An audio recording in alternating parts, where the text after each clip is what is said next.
Come close now, precious wanderer, you whose weary feet have carried you through another day that asked more of your heart than seemed humanly possible to give.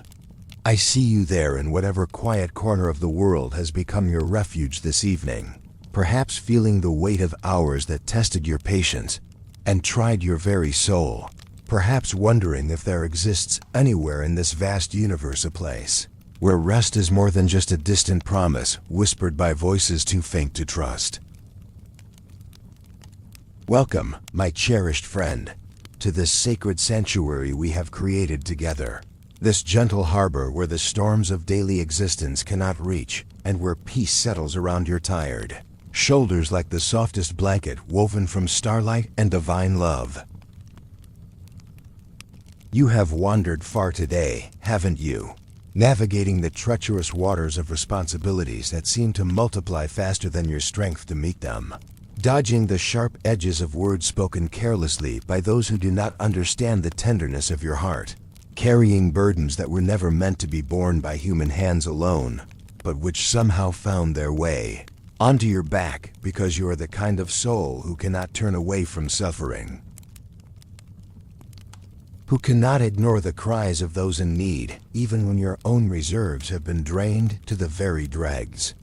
Your compassion has cost you dearly today, as it always does, leaving you feeling empty yet somehow strangely full, exhausted yet oddly energized by the knowledge that love flowed through you into spaces where darkness had taken up residence and convinced hearts they would never see light again. Take this moment now to simply notice where you are, to feel the blessed relief of setting down the invisible pack you have been carrying, allowing your body to remember what it means to be supported completely without having to earn that support through effort or achievement or any form of striving that has become so habitual you barely recognize how it exhausts every muscle and bone and nerve.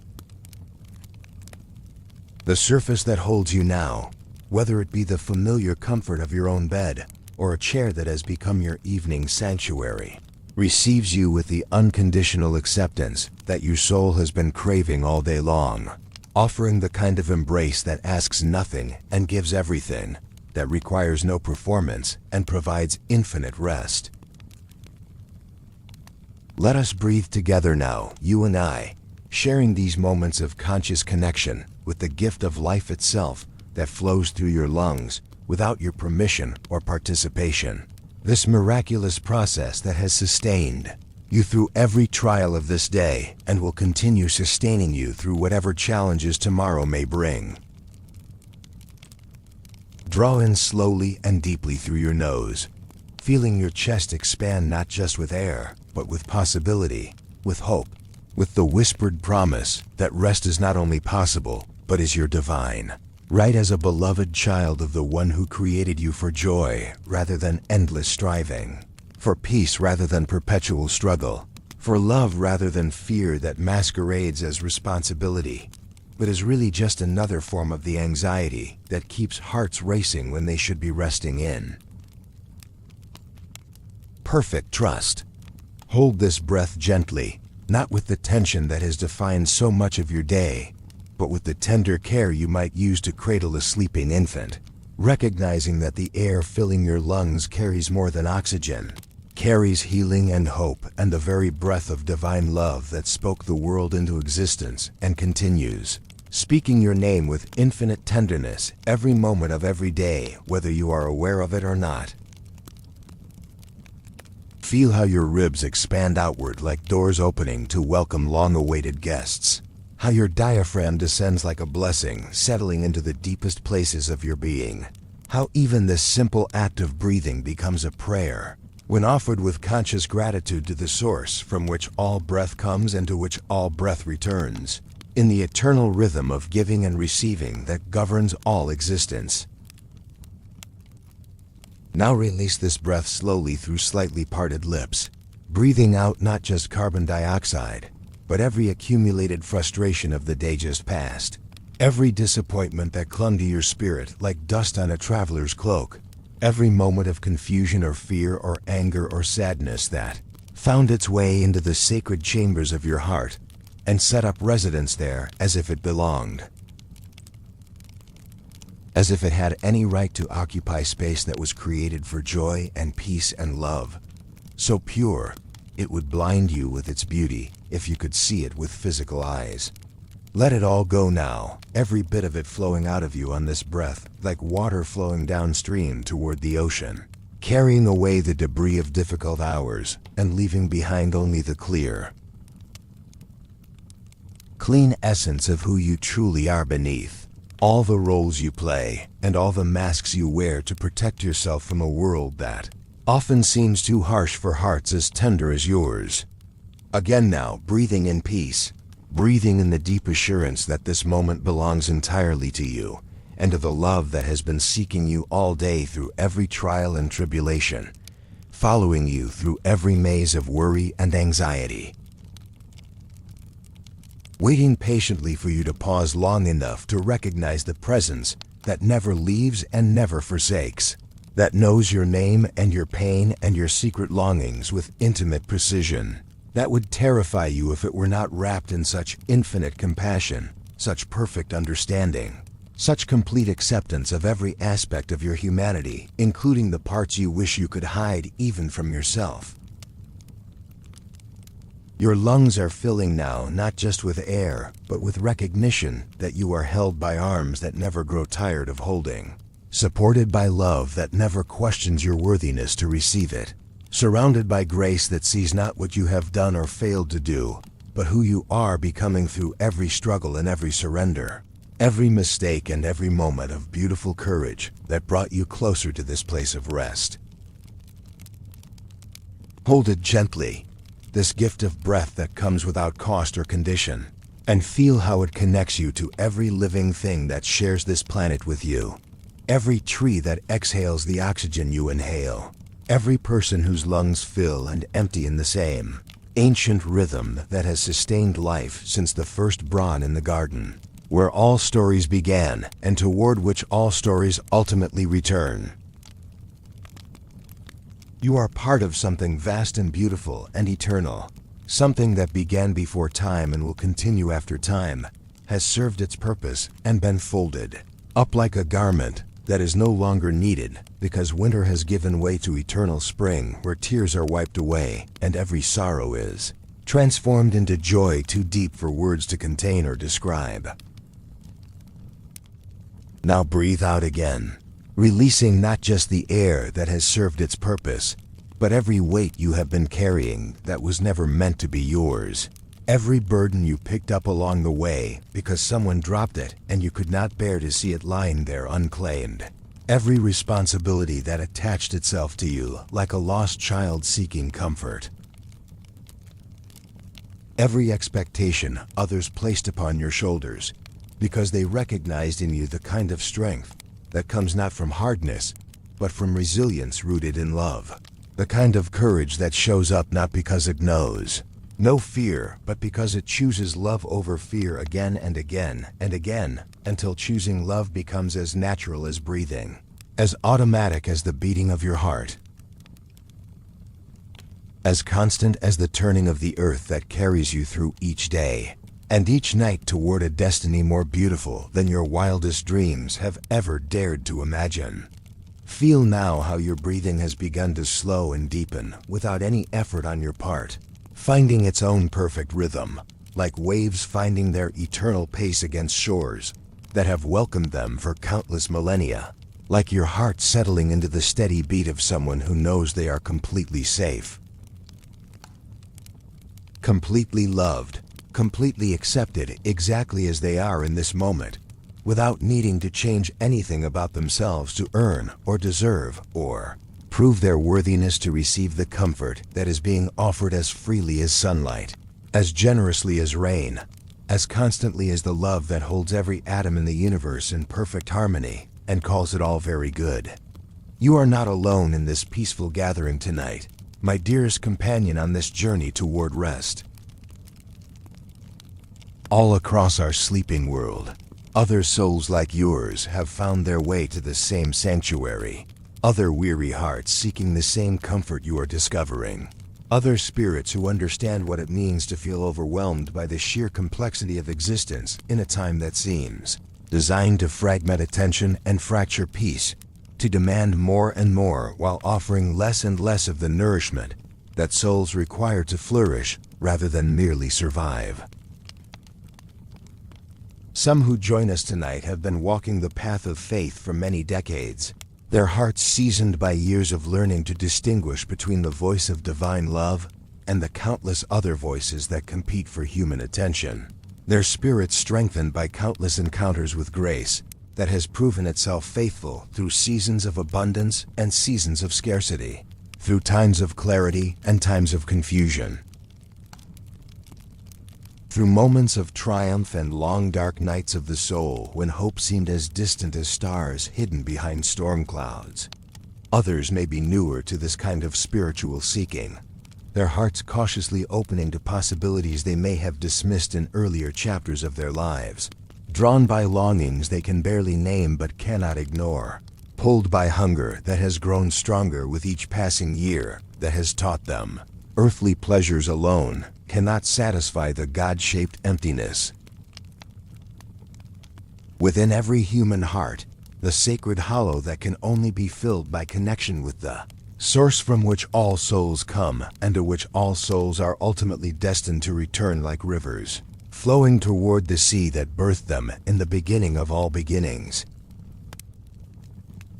Whether you arrive here as a seasoned pilgrim whose feet are familiar with these ancient pathways of contemplation, or as a curious newcomer, taking tentative first steps into territories that feel both foreign and mysteriously familiar, like landscapes glimpsed in dreams that seem more real than waking life, you are equally welcome in this community of hearts that recognize their need for something beyond what the visible world can provide.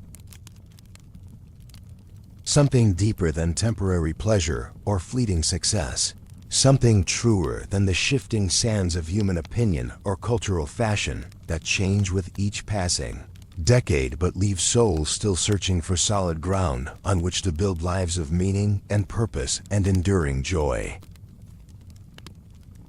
The very fact that you have chosen to spend these precious evening hours in contemplation of eternal things, rather than consuming entertainment that demands nothing of your heart or mind, speaks to something beautiful awakening within you, some deep recognition that your spirit was made for more than the endless cycle of work and worry that consumes so many lives, that your heart was designed for communion with love itself, rather than settling for cheap substitutes that promise much but deliver little, that leave you feeling more empty after consuming them than you felt before, like someone who ate candy thinking it was bread and wonders why their hunger has only increased rather than diminished. Tonight we are about to embark together on a journey that will transport us across continents and centuries to walk alongside the most remarkable person who has ever drawn breath upon this earth, to witness love in its purest form as it moved through our world in human flesh, touching lives and transforming hearts in ways that continue to ripple through time like stones dropped into still water that create circles, spreading far beyond the point where they first disturbed the surface. We will not observe these sacred events from the safe distance of academic study or historical curiosity, but we will experience them as beloved friends, allowing our hearts to be opened by the same love that opened the hearts of fishermen and tax collectors, of prostitutes and religious leaders, of anyone who encountered this extraordinary man whose presence changed everything it touched, and whose influence continues changing everything it touches even now, even here. Even in this moment as we prepare to meet him together, feel yourself beginning to release your hold on the familiar landmarks of your contemporary world, the digital clocks that slice time into manageable pieces, the electric lights that banish natural darkness, and the rhythms it brings to human hearts that have learned to live by artificial schedules rather than the ancient patterns written into creation itself.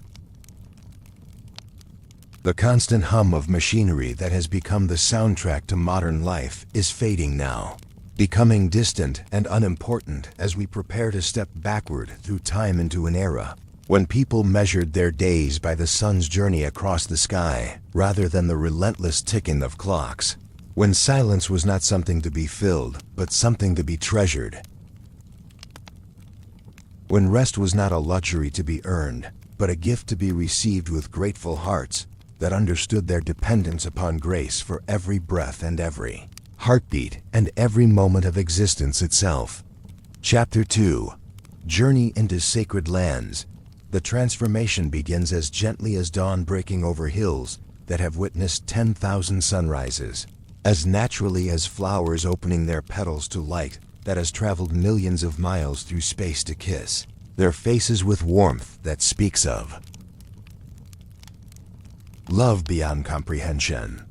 Feel the ground beneath your feet changing from the processed surfaces of contemporary life to textures that connect you directly with Earth itself. Paths worn smooth by countless generations of pilgrims who walked these same routes, carrying prayers in their hearts and hope in their steps. Merchants whose caravans moved slowly but steadily between distant cities. Shepherds whose patient care for woolly charges taught them lessons about divine love that no classroom could provide. This is Palestine as it existed 2,000 years ago, a land bridge between great civilizations where cultures met and mingled, where the ancient and eternal intersected with the temporal and immediate, in ways that prepared the perfect stage for the greatest drama ever enacted upon the theater of human history. The air you are breathing now carries scents that have been lost to most modern experience. The clean sweetness of wild honey mixed with the earthy richness of bread baked in outdoor ovens by women whose hands have learned the sacred art of transforming grain into sustenance, whose hearts understand that feeding others is one of the purest expressions of love that human beings can offer to one another. The sky above you stretches in a dome of blue so perfect, it seems painted by divine fingers that took infinite care to create exactly the right backdrop for the story about to unfold beneath its vast expanse. Clouds drift across this celestial canvas like thoughts across the mind of the Almighty, some heavy with rain that will water the crops growing in terraced fields, carved into hillsides by farmers who know their partnership with heaven begins with respect for the soil that receives their seeds and ends with gratitude for harvests that feed families through another winter. The sun moves across the sky not as a distant nuclear furnace, but as the lamp of the Most High, providing light and warmth that speak of care so personal it numbers every hair on every head and notices every sparrow that falls to earth. Rolling hills covered with olive groves stretch toward horizons painted in colors that no earthly artist has ever managed to capture completely. Trees whose twisted trunks speak of patience and endurance, whose silver-green leaves catch light in ways that transform ordinary moments into glimpses of glory, whose fruit will be pressed into oil that illuminates homes and anoints heads and carries prayers upward on smoke that rises from altars where gratitude is offered in forms as old as human. Memory. These groves have stood for centuries, planted by grandparents for grandchildren they would never meet, tended by hands that understood their work as stewardship of gifts too precious to squander, too beautiful to exploit, too sacred to treat as mere commodity to be bought and sold, in marketplaces that know the price of everything but the value of nothing. Scattered across these ancient hills are villages built from stones that came from the very ground on which they stand, communities that seem to grow naturally from the landscape rather than imposing themselves upon it like conquering armies claiming territory through force. The houses are simple but sturdy, designed by people who understood that the purpose of shelter is to protect what matters most. The human hearts that gather around fires to share stories that connect children to their heritage and bind families together across generations with invisible threads stronger than iron, more enduring than monuments carved from marble by hands seeking to be remembered long after their owners have returned to dust.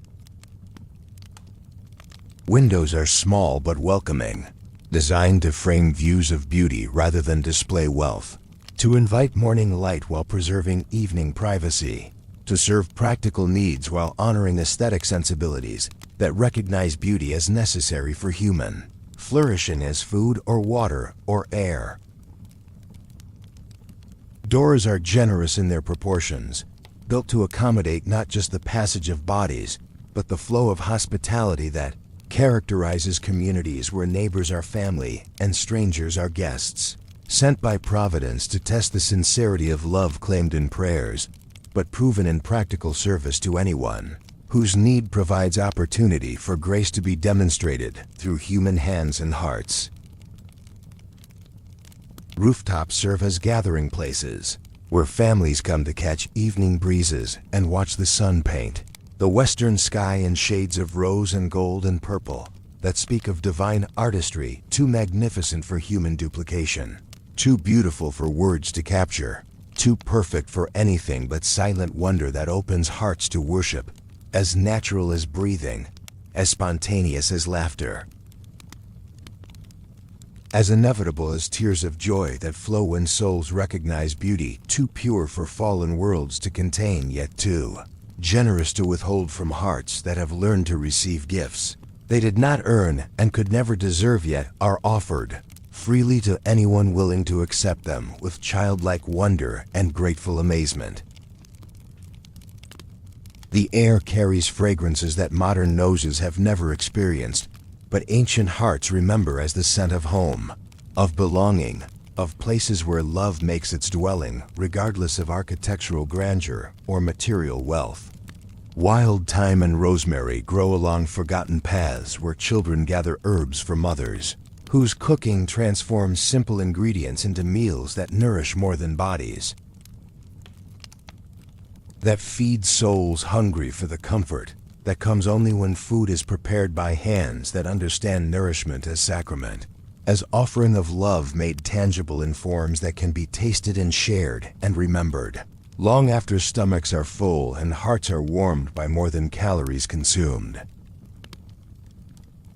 Mixed with these herbal perfumes is the warmer scent of wool from sheep that graze on hills carpeted with grass and wildflowers, animals whose simple contentment under the watchful eyes of shepherds who know each one by name speaks of security that comes not from insurance policies or investment portfolios, but from relationship with those whose love makes protection not just a duty but a joy,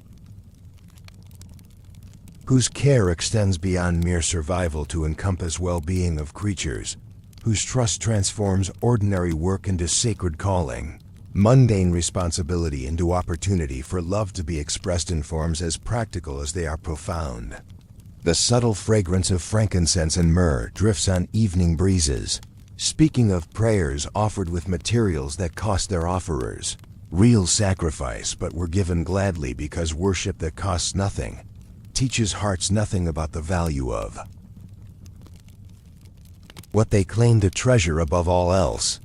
These precious resins, gathered at great expense from distant lands by merchants who understood that some things cannot be measured in coins alone, find their way into temples and homes where gratitude needs expression in forms more tangible than words, where love seeks outlets more costly than mere sentiment, where faith demonstrates itself through offerings that represent not just devotion, but trust in divine provision that never fails. Those whose hearts have learned to give without calculating return, to love without demanding reciprocation. Water moves through this landscape in streams that follow courses carved by divine intention rather than human engineering, pooling in natural basins where sheep can drink and women can draw the precious liquid that sustains all life, creating music as it flows over stones polished smooth by centuries of current that speaks of persistence and patience, of steady progress toward destinations known only to the one who set these waters in motion and guides their journey, toward seas that receive all rivers with equal welcome regardless of their size or source, or the length of their journey from mountain springs to ocean depths.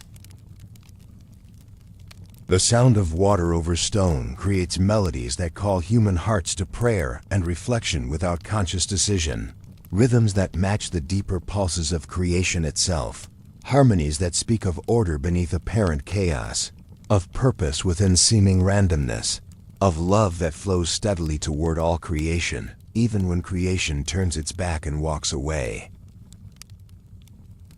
Even when creation forgets the source of every gift it receives and imagines, itself self-sufficient and independent of grace that comes fresh, every morning like dew that appears without human effort or understanding, yet provides exactly what growing things need to flourish rather than merely survive another day in soil that would be barren without heaven's constant generosity. Listen carefully, and you can hear other sounds beginning to penetrate your consciousness as your heart attunes itself to frequencies that modern ears have forgotten how to perceive.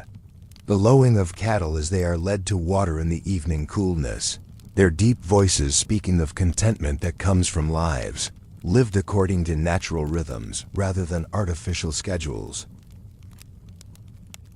Of needs met by provision, they did not create and could not sustain, but receive with the simple trust that teaches human hearts lessons about faith they can learn in no other way, except by observing creatures whose simplicity makes them wiser than philosophers, whose trust makes them richer than kings.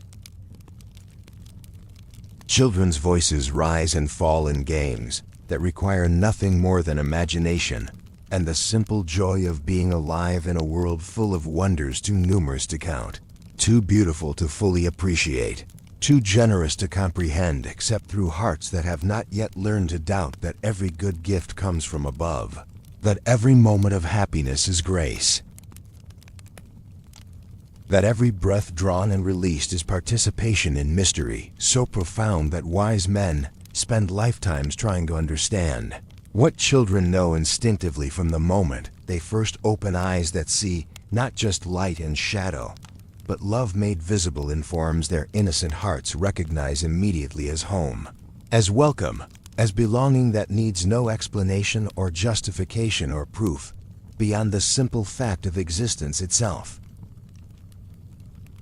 Chapter 3. The man from Nazareth in the small hillside town of Nazareth, nestled among the rolling hills of Galilee like a precious jewel set in a crown of natural splendor, there lived a young man whose very presence seemed to alter the atmosphere around him in ways that people noticed without being able to explain, whose ordinary appearance masked mysteries that would soon transform not only individual lives, but the entire course of human history itself.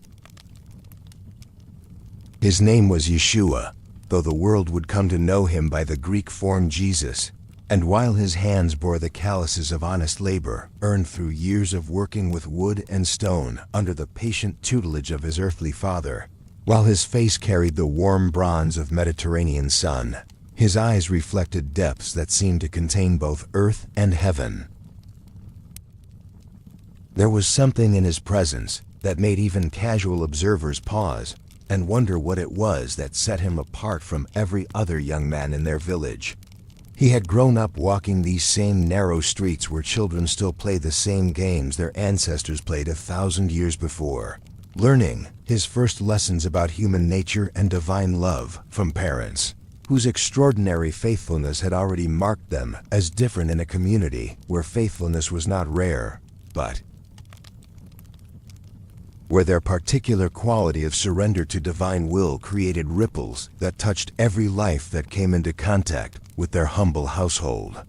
Joseph, the village carpenter whose workshop echoed with the sounds of creation and restoration, had taught his adopted son that broken things could always be mended with sufficient patience and skill, that raw materials possessed potential that could only be realized through careful attention and persistent love applied day after day until what had been merely functional became beautiful, what had been adequate became excellent. Mary, whose heart had been stretched wide enough to contain mysteries that would have crushed lesser souls, had demonstrated through every word and action what it meant to trust completely in purposes larger than human understanding, to say yes to plans that challenged every conventional expectation about how divine power operates in human affairs, to carry with grace secrets too wonderful to share, yet too powerful to hide completely. Her quiet strength and unshakable peace had provided the stable foundation from which her extraordinary son would launch a ministry that would reach every corner of the earth and extend through every generation until time itself gives way to eternity, where all questions find their answers and all longings discover their fulfillment. The workshop where Jesus had spent countless hours learning the ancient craft that connected him to generations of men who understood their work as partnership with the creative force that formed the world from nothing and called it good, was filled with fragrances and textures that would forever remind him of lessons learned not through books or lectures, but through the patient repetition of tasks that taught his hands to serve, his mind to solve problems, his heart to take satisfaction in work well done for its own sake, rather than for any recognition or reward it might bring from human observers who could see results, but not always the love that produced them. Here among wood shavings that curled like prayers rising toward heaven, among tools worn smooth by generations of craftsmen who had learned to see their work as worship, among projects that would serve families for decades to come with sturdy reliability that spoke of integrity built into every joint and corner, Jesus absorbed understanding that would later flower into parables about building on foundations solid enough to withstand storms, about trees being known by fruit they produce rather than promises they make, about patience required for any work that truly matters, taking time that seems excessive to hurried hearts but proves essential for results that endure beyond the lifetimes of those who create them. But even as a boy whose questions during synagogue discussions revealed understanding that amazed learned men accustomed to children who fidgeted during long readings and longer explanations,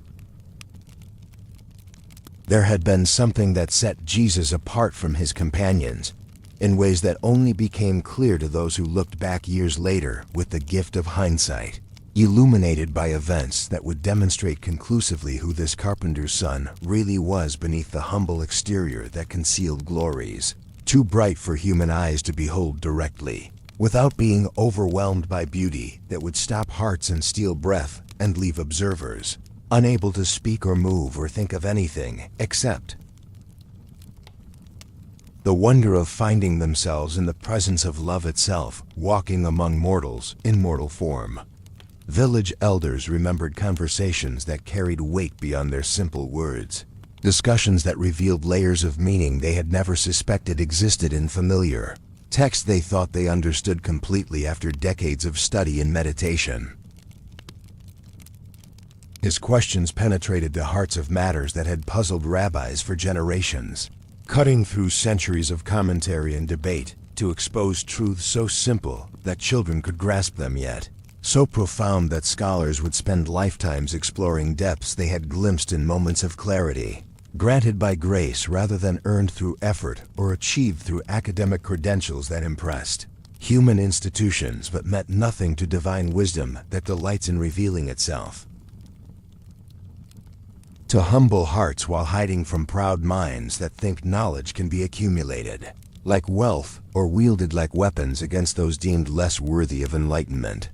When Jesus listened to ancient stories in the synagogue where his ancestors had gathered for centuries to remember their identity as chosen people, called out of darkness into light for purposes that extended far beyond their individual welfare, to encompass the healing of nations and the restoration of creation itself, his attention was so complete and his insight so penetrating that grown men found themselves seeing familiar narratives with fresh eyes, discovering connections they had never noticed, understanding implications that had remained hidden until illuminated by observations that seemed to come from someone who had been present when these events originally occurred, who knew the characters involved not as historical figures,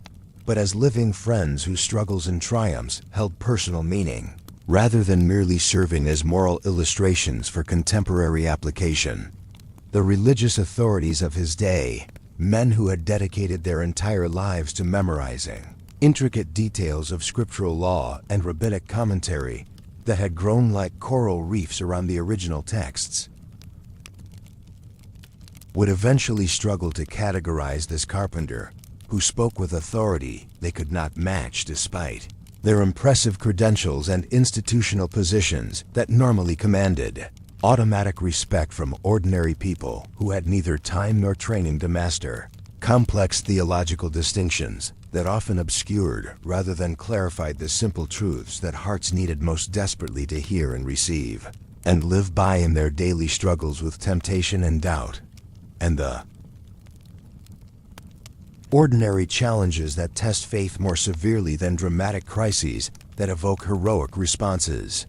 These learned men inhabited a religious world that had become complicated beyond recognition, layered with rules and regulations that often seemed designed more to exclude than include, to burden rather than bless, to create hierarchies of worthiness that separated the supposedly righteous from the obviously sinful, rather than revealing the divine love that embraces all humanity without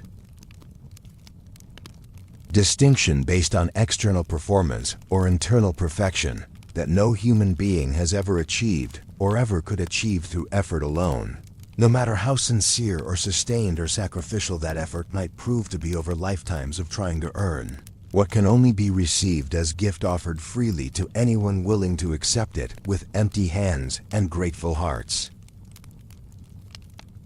Jesus had grown up observing how ordinary people struggled under spiritual weights they were never meant to carry alone, watching how light faded from eyes that had once sparkled with hope when souls felt disconnected from the God they longed to know and serve but could not seem to please, no matter how hard they tried to follow rules that multiplied faster than human ability to remember them all. Much less observe them perfectly in the midst of lives filled with practical concerns about earning daily bread and caring for families and dealing with neighbors, whose own struggles sometimes made them difficult to love in ways that religious teaching demanded, but human nature found nearly impossible without supernatural assistance. He witnessed shoulders sagging beneath burdens that religious authorities kept adding rather than lifting, observed hearts growing cold under the weight of expectations that crushed rather than inspired, saw spirits withering under judgment that condemned rather than redeemed, that pointed out failures without offering hope for transformation, that demanded perfection while providing no power to achieve it except through human effort that proved insufficient again and again until people began to believe that divine love must be reserved for those fortunate enough to be born with naturally righteous inclinations or privileged enough to have leisure for the kind of detailed religious observance that seemed impossible for those whose days were consumed with the practical necessities of survival in a world that showed little mercy to those who could not keep up with its relentless demands.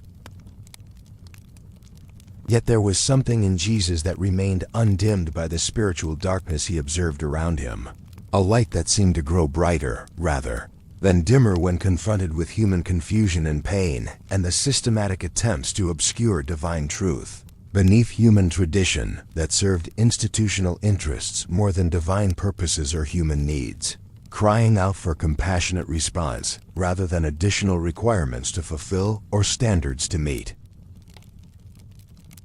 In Joseph's workshop, surrounded by broken furniture waiting to be restored and raw wood waiting to be shaped into useful forms, he had learned that redemption was always possible, that what seemed ruined beyond repair could be made beautiful again, through the patient application of skill and care and love that refused to give up on anything created by divine hands for divine purposes.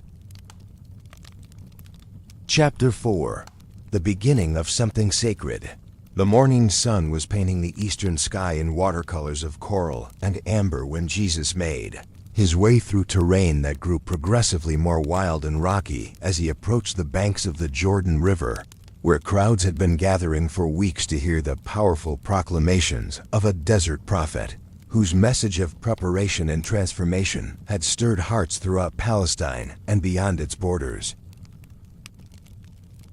Drawing people from every level of society who sensed that something unprecedented was stirring in the spiritual atmosphere of their time, something that demanded response deeper than curiosity or intellectual interest, but required the kind of heart change that could only come from divine encounter. This was John, called the Baptist, who had grown up in wilderness places far from the comfortable compromises of city life, sustained by locusts and wild honey that spoke of dependence upon divine provision rather than human planning, clothed in camel's hair that announced his separation from the soft luxuries that so often accompany spiritual compromise. His entire being radiating the intensity of someone who had spent years in solitude, learning to distinguish the voice of the Almighty from the countless other voices that compete for human attention in a world full of distractions, designed to keep souls from the quiet contemplation necessary for divine communication. The Baptist's voice carried across the flowing water with the authority of ancient prophecy, being fulfilled in real time before the eyes of anyone with spiritual perception to recognize what was happening, calling people not to mere modification of behavior, but to complete transformation of heart and mind and purpose, challenging them to genuine repentance that went far deeper than external observance of religious customs that had lost their power to change lives because they had been divorced from the love that was supposed to flow through every commandment, like life-giving water through channels that had become clogged with pride and tradition and fear of change that might threaten carefully constructed identities built on performance rather than grace. The multitudes that came to him represented every stratum of Palestinian society: wealthy merchants whose success had not filled the emptiness in their souls, desperate beggars whose poverty had taught them truths about dependence that prosperity often obscures, learned scribes whose knowledge had somehow failed to produce the wisdom they sought, simple farmers whose closeness to soil and seasons had prepared their hearts to recognize authentic spiritual authority when they encountered it. All of them sensing that this wild-looking prophet spoke truths their hearts had been longing to hear, even when their minds could not fully grasp the implications of what he was proclaiming with such passionate conviction. Tax collectors who had grown comfortable with their collaboration with Roman authorities, their betrayal of their own people in exchange for financial security that had cost them their souls, found themselves under conviction so powerful they could no longer pretend that prosperity purchased through compromise was worth the price they had paid in self-respect and community standing. Their questions to John revealed hearts that had not been completely hardened by years of moral flexibility, souls that still remembered what integrity felt like and longed to experience again the peace that comes from alignment between beliefs and actions, values and choices. The image of God within them and the lives they lived in, the world that watched and judged and often found their witness wanting. Soldiers trained in violence and intimidation, men whose profession required them to think in terms of enemies and threats, whose survival depended on readiness to inflict pain and death upon others who might challenge their authority or threaten their interests. Asked what they must do to live lives pleasing to the God they had been taught to fear but had never learned to love, their weapons temporarily set aside as they contemplated the revolutionary possibility that there might be different ways to find security and meaning than through the application of force and the cultivation of fear in hearts that perhaps hungered for protection rather than domination, for justice rather than mere order maintained through superior firepower and willingness to use it against anyone who disturbed the peace that served Romang interests more than human flourishing. Religious leaders arrived to investigate this new teacher, some with genuinely seeking hearts that had grown weary of empty rituals and meaningless ceremonies that satisfied neither divine requirements nor human longings. Others with suspicious minds already prepared to find fault with anyone whose message challenged their carefully maintained positions of authority and influence within systems that served their personal interests more than they served divine purposes or human needs, crying out for compassionate response rather than additional religious requirements to fulfill or theological distinctions to master or social barriers to maintain between the supposedly righteous and the obviously unworthy. Pharisees and Sadducees, who normally maintained careful distance from each other because of doctrinal differences that had hardened into institutional rivalries, found themselves standing side by side in the presence of someone whose call to repentance made no exceptions for religious credentials or social status or family heritage that had been sources of pride, but had somehow failed to produce the righteousness that divine law required and human hearts craved as desperately as lungs crave air, or stomachs crave food, or lonely souls crave connection with love that accepts them completely despite their failures, and fears and imperfections that seem so overwhelming when examined under the harsh light of standards none can meet through human effort alone. The baptism that John offered in the muddy waters of the Jordan was far more than ritual washing designed to fulfill religious requirements or satisfy ceremonial obligations, but rather a powerful symbol of death and rebirth that spoke to something deeper than surface cleanliness, representing the complete transformation that begins when old life is buried beneath waters that close over heads, full of regrets, and emerges dripping with possibilities for new beginnings that God's grace makes available to anyone willing to admit their need for cleansing they cannot provide for themselves, renewal they cannot achieve through their own efforts, forgiveness they cannot earn through good works, but can only receive through humble acknowledgement of their absolute dependence upon divine mercy. Those who submitted to this baptism were acknowledging publicly their recognition that they needed cleansing from sins that stained souls more deeply than dirt stains clothing, that they hungered for righteousness they could not achieve through human effort alone, that they were ready to participate in divine purposes that transcended their individual understanding and personal ambitions and comfortable assumptions about how life should be lived and what God required from human beings who claimed to love Him, but often lived as if His commandments were suggestions rather than expressions of wisdom designed to produce flourishing rather than restriction, joy rather than burden, life abundant rather than mere survival from one disappointing day to the next.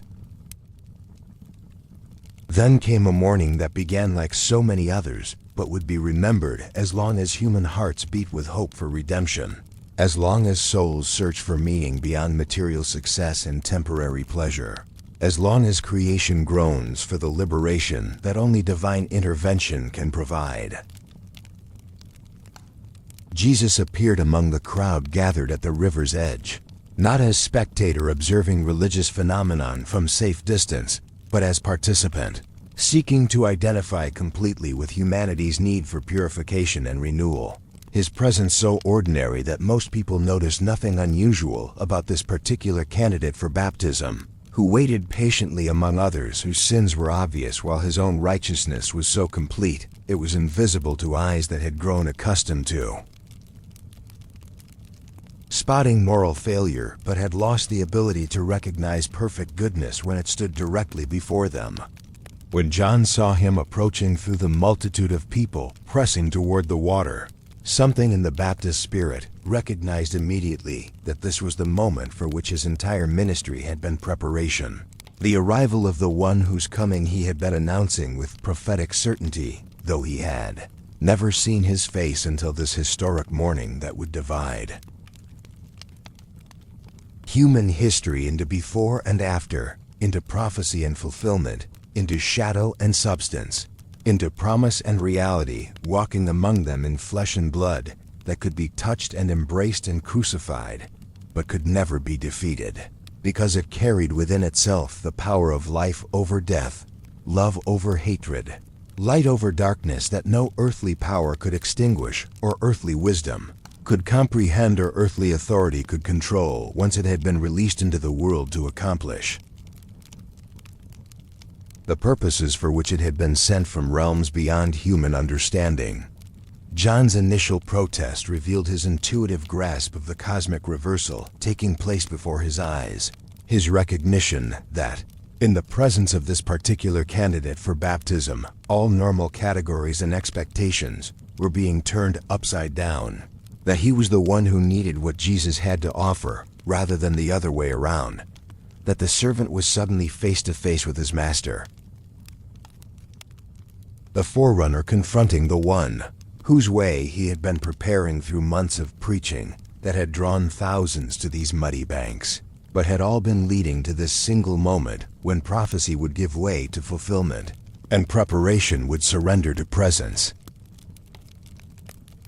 "I need to be baptized by you, and do you come to me?" the Baptist asked, his voice carrying the wonder of a man who suddenly understood that everything he had believed about his mission was true, but also infinitely smaller than the reality. Now standing waist-deep in water that had cleansed thousands, but had never received anyone like this. Anyone whose purity was so complete that the river itself seemed to grow cleaner by his presence. Whose holiness was so perfect that earth and heaven held their breath to witness what was about to occur in defiance of every human expectation about how divine power operates in human affairs.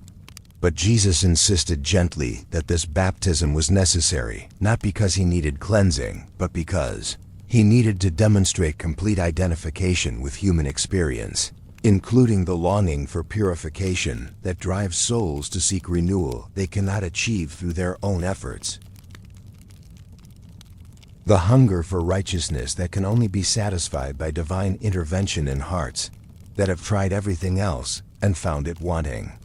"Let it be so now," he said, his words carrying authority that made John's protests melt away like morning mist before rising sun. "It is proper for us to do this to fulfill all righteousness." As Jesus descended into Jordan's flowing waters that had witnessed so many symbolic deaths and rebirths, the very atmosphere around the river seemed to shimmer with anticipation, as if all creation recognized that something unprecedented was occurring, something that would mark the beginning of a ministry destined to transform not just individual lives, but the entire trajectory of human history, the relationship between heaven and earth. The understanding of what divine love looks like when it takes human form and walks among mortals whose hearts have forgotten how to hope for redemption that costs them nothing but pride, healing that requires nothing but admission of need, forgiveness that demands nothing but acknowledgement of guilt. The water that had cleansed countless others through symbolic washing now received the one who needed no cleansing except for this moment of perfect identification with humanity's universal need for grace. This demonstration of divine willingness to participate fully in human experience, including the rituals of repentance and renewal that speak to longings buried so deeply in human hearts that even those who deny their spiritual nature find themselves moved by ceremonies that acknowledge realities beyond material existence, truths that transcend physical laws, hopes that refuse to be crushed by empirical evidence that suggests such hopes are foolish. When Jesus emerged from the water, droplets streaming from his hair and beard, but his face radiant with something far more significant than physical refreshment, the heavens opened in a way that several witnesses would later describe as more profound than any natural phenomenon they had ever observed in lifetimes spent watching. Weather patterns and seasonal changes that governed agricultural cycles and daily routines but had never prepared them for supernatural intervention that revealed dimensions of reality normally hidden from human perception but occasionally breaking through in moments of divine self-disclosure. The Spirit of the living God descended upon him in the form of a dove, that ancient symbol of peace and new beginnings whose gentle landing upon his head spoke of divine approval so complete it needed no words to communicate what every heart present understood intuitively, that this was the beloved in whom divine love found perfect expression, the Son in whom paternal pride reached its fullest satisfaction. the one through whom eternal purposes would be accomplished despite temporary appearances of failure that would test the faith of everyone who chose to follow him through valleys of confusion and up mountains of revelation where partial understanding would give way to complete clarity about divine methods that often seem like foolishness to human wisdom, but prove to be wisdom beyond human comprehension.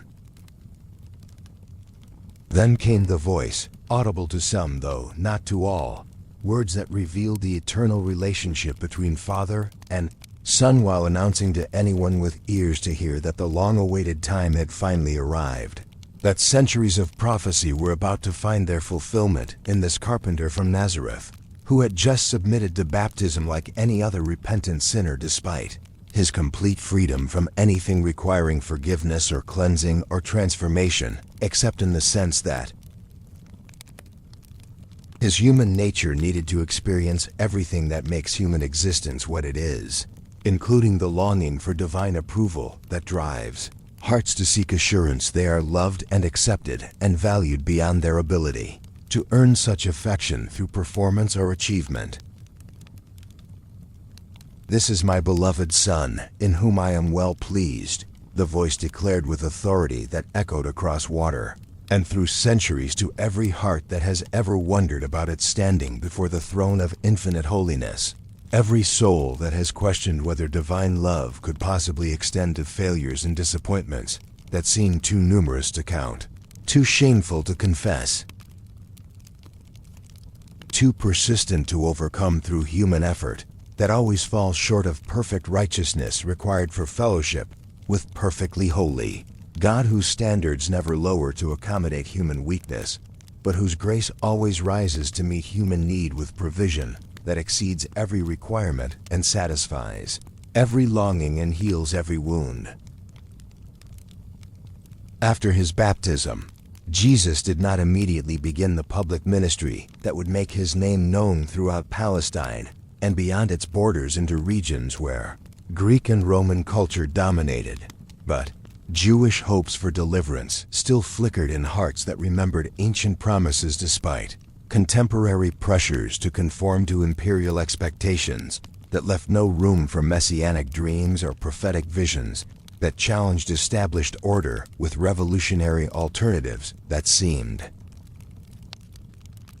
impossible to human planning but remained possible to divine power that specializes in accomplishing what human wisdom declares cannot be done.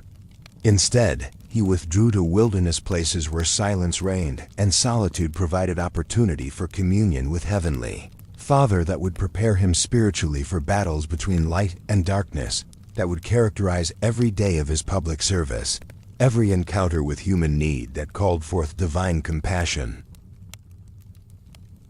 every confrontation with religious authority that had lost its way in forests of regulation and forgotten the paths of justice and mercy that lead to life abundant rather than mere survival from one disappointing day to another, filled with requirements that burden rather than bless, expectations that crush rather than inspire, demands that exhaust rather than energize souls created for fellowship with infinite love. Chapter 5. Words that changed everything on a hillside that rose gently from the northwestern shore of the Sea of Galilee, where wildflowers carpeted the grass in brilliant tapestries of scarlet and gold and purple that spoke of divine artistry too magnificent for human duplication, where morning air carried the fresh sweetness of water and growing things that had never known the pollution of industrial progress. Jesus found the perfect natural amphitheater for words that would echo through centuries and transform countless hearts long after the flowers had faded and new generations of blossoms had taken their place in endless cycles of beauty that teach patient hearts about renewal and hope and the faithfulness of divine love that never fails to provide exactly what each season requires. The crowd that had gathered to hear this rabbi whose teaching carried power unlike anything they had experienced in synagogues, where learned men quoted other learned men in chains of interpretation that often obscured rather than illuminated the truths their souls desperately needed to hear, represented every level of Palestinian society in a mixture that would have been remarkable in any other context. Wealthy merchants sat beside poor laborers whose calloused hands spoke of honest work that earned barely enough to feed their families. Learned scribes found themselves surrounded by illiterate farmers whose closeness to soil and seasons had taught them wisdom that no amount of book learning could provide. Mothers holding babies shared space with elderly men whose bent backs carried the weight of years spent in service to others who may not have appreciated their sacrifices, but whose needs had. Then met through love that asked for no recognition.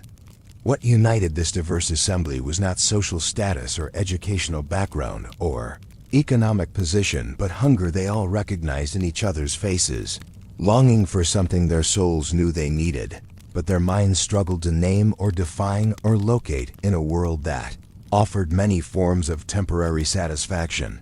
but seemed incapable of providing the lasting peace that hearts created in divine image require for true flourishing rather than mere survival from one day to the next, hoping that tomorrow might bring the fulfillment that today had promised, but failed to deliver despite their best efforts to find it in all the places where human wisdom suggested they should look. When Jesus began to speak, his words fell into the expectant silence like seeds into soil that had been prepared by suffering and disappointment and years of religious instruction that had somehow failed to produce the righteousness it promised or the joy it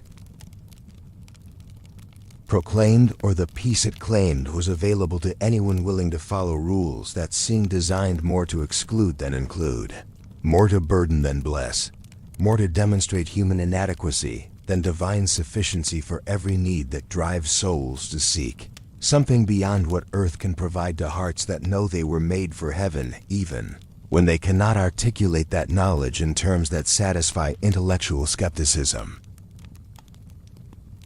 Each phrase he spoke carried both immediate comfort for hearts weary of striving without achieving and long-term challenge that would require complete transformation of values and priorities and assumptions about what constitutes true success, genuine happiness, lasting security in a world where everything people typically trust eventually proves inadequate to bear the weight of ultimate hope that human hearts place upon finite things that were never designed to carry such enormous expectations,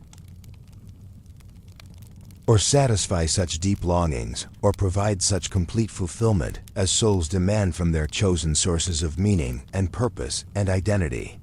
He did not speak in the technical language that religious professionals use to display their expertise or impress congregations with their learning. Nor did he employ the elaborate rhetoric that political leaders used to manipulate emotions and secure support for policies that served their interests more than the common good. Instead, his words were so simple that children could understand their surface meaning, yet so profound that the wisest philosophers would spend lifetimes exploring depths they had glimpsed in moments of insight, granted by grace rather than achieved through academic study or intellectual effort that often produces knowledge without wisdom, information without understanding, facts without truth that transforms hearts and changes lives and provides hope that survives every disappointment. "Blessed are the poor in spirit," he began, and immediately the world's understanding of blessing was revolutionized in ways that challenged every assumption people had made about divine favor and human worthiness. In a culture that equated material prosperity with spiritual blessing and interpreted earthly success as evidence of heavenly approval, Jesus was declaring that those who recognized their spiritual poverty, their complete inadequacy to meet divine standards through their own efforts, their desperate need for grace they could not earn or deserve or claim as right, but could only receive as gift offered freely by love that gives without calculating cost or expecting return or demanding proof of worthiness from recipients whose only qualification is their willingness to admit they have no qualifications.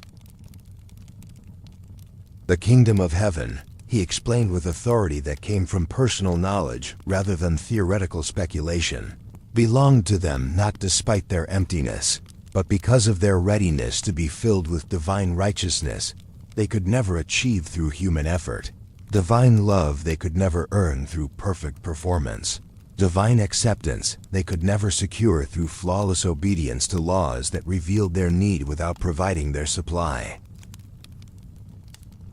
That diagnosed their disease without offering their cure. That pointed towards standards they could never reach through striving that. Exhausted bodies and frustrated minds and discouraged hearts, until they learned that divine requirements are met not through human effort, but through divine provision available to anyone willing to receive what they cannot achieve. Blessed are those who mourn, he continued, his voice carrying comfort that penetrated hearts carrying grief so deep they had wondered if joy would ever return to lives that had been shattered by losses too painful to accept, too final to reverse, too devastating to understand in any framework that made sense of divine goodness in a world where such terrible things happened to people who had tried to live faithfully and love generously and trust completely in promises that seemed to have been forgotten by the one who made them. Their tears were not evidence of divine displeasure or spiritual failure, but precious offerings treasured by heaven with intimate care that notices every drop and remembers every sorrow and promises. Healing for broken hearts that human comfort cannot reach and human wisdom cannot explain and human strength cannot restore to wholeness. Sorrow itself, in the mysterious economy of divine love, became pathway to comfort that could only come from the ultimate source of consolation. Joy that emerged not despite grief, but through grief that had been transformed by divine alchemy from poison into medicine, from ending into beginning, from death into resurrection, life that proves stronger than every force that opposes, human flourishing and divine purposes that will not be defeated by temporary appearances of failure or setback or loss. That breaks hearts but cannot break the love that holds universe together and calls every wandering child home to arms that never grow tired of embracing prodigals returning from far countries, where they spent their inheritance on pleasures that promised much but delivered little except emptiness that taught them to appreciate the riches they had abandoned. Blessed are the meek, Jesus declared with quiet authority that demonstrated the very quality he was describing, transforming gentleness from weakness into strength and humility, from failure into the path to true greatness that lasts beyond earthly recognition or reward.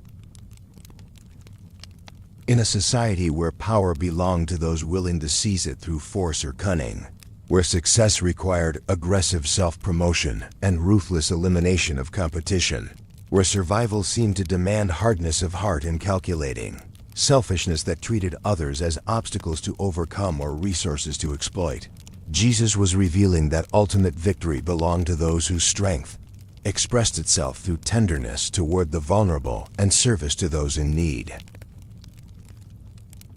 The earth itself, he promised with certainty that carried weight of divine decree, would ultimately belong not to those who grasped for territory through violence or accumulated possessions through greed, or dominated others through manipulation, but to those whose gentle spirits reflected the character of divine love that conquers through service rather than force, that leads through example rather than coercion,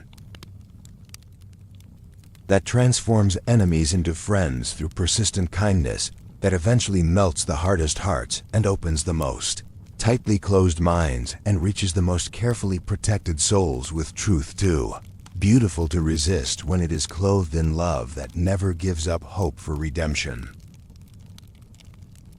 Chapter 6. Miracles of Compassion as Word of Jesus is extraordinary. Teaching spread like ripples across the still surface of Galilee's social landscape, reaching into villages and towns where stories of hope and healing traveled faster than any Roman messenger could carry official dispatches, where conversations around wells and in marketplaces began to center on this carpenter-turned-teacher, whose words carried weight that pressed against hearts and opened them to possibilities they had never dared imagine. Something else began to happen that amazed everyone who witnessed it firsthand or heard Reliable accounts from neighbors whose integrity vouched for the truth of testimonies that challenged every natural law yet were corroborated by too many credible witnesses to dismiss as wishful thinking or mass hysteria.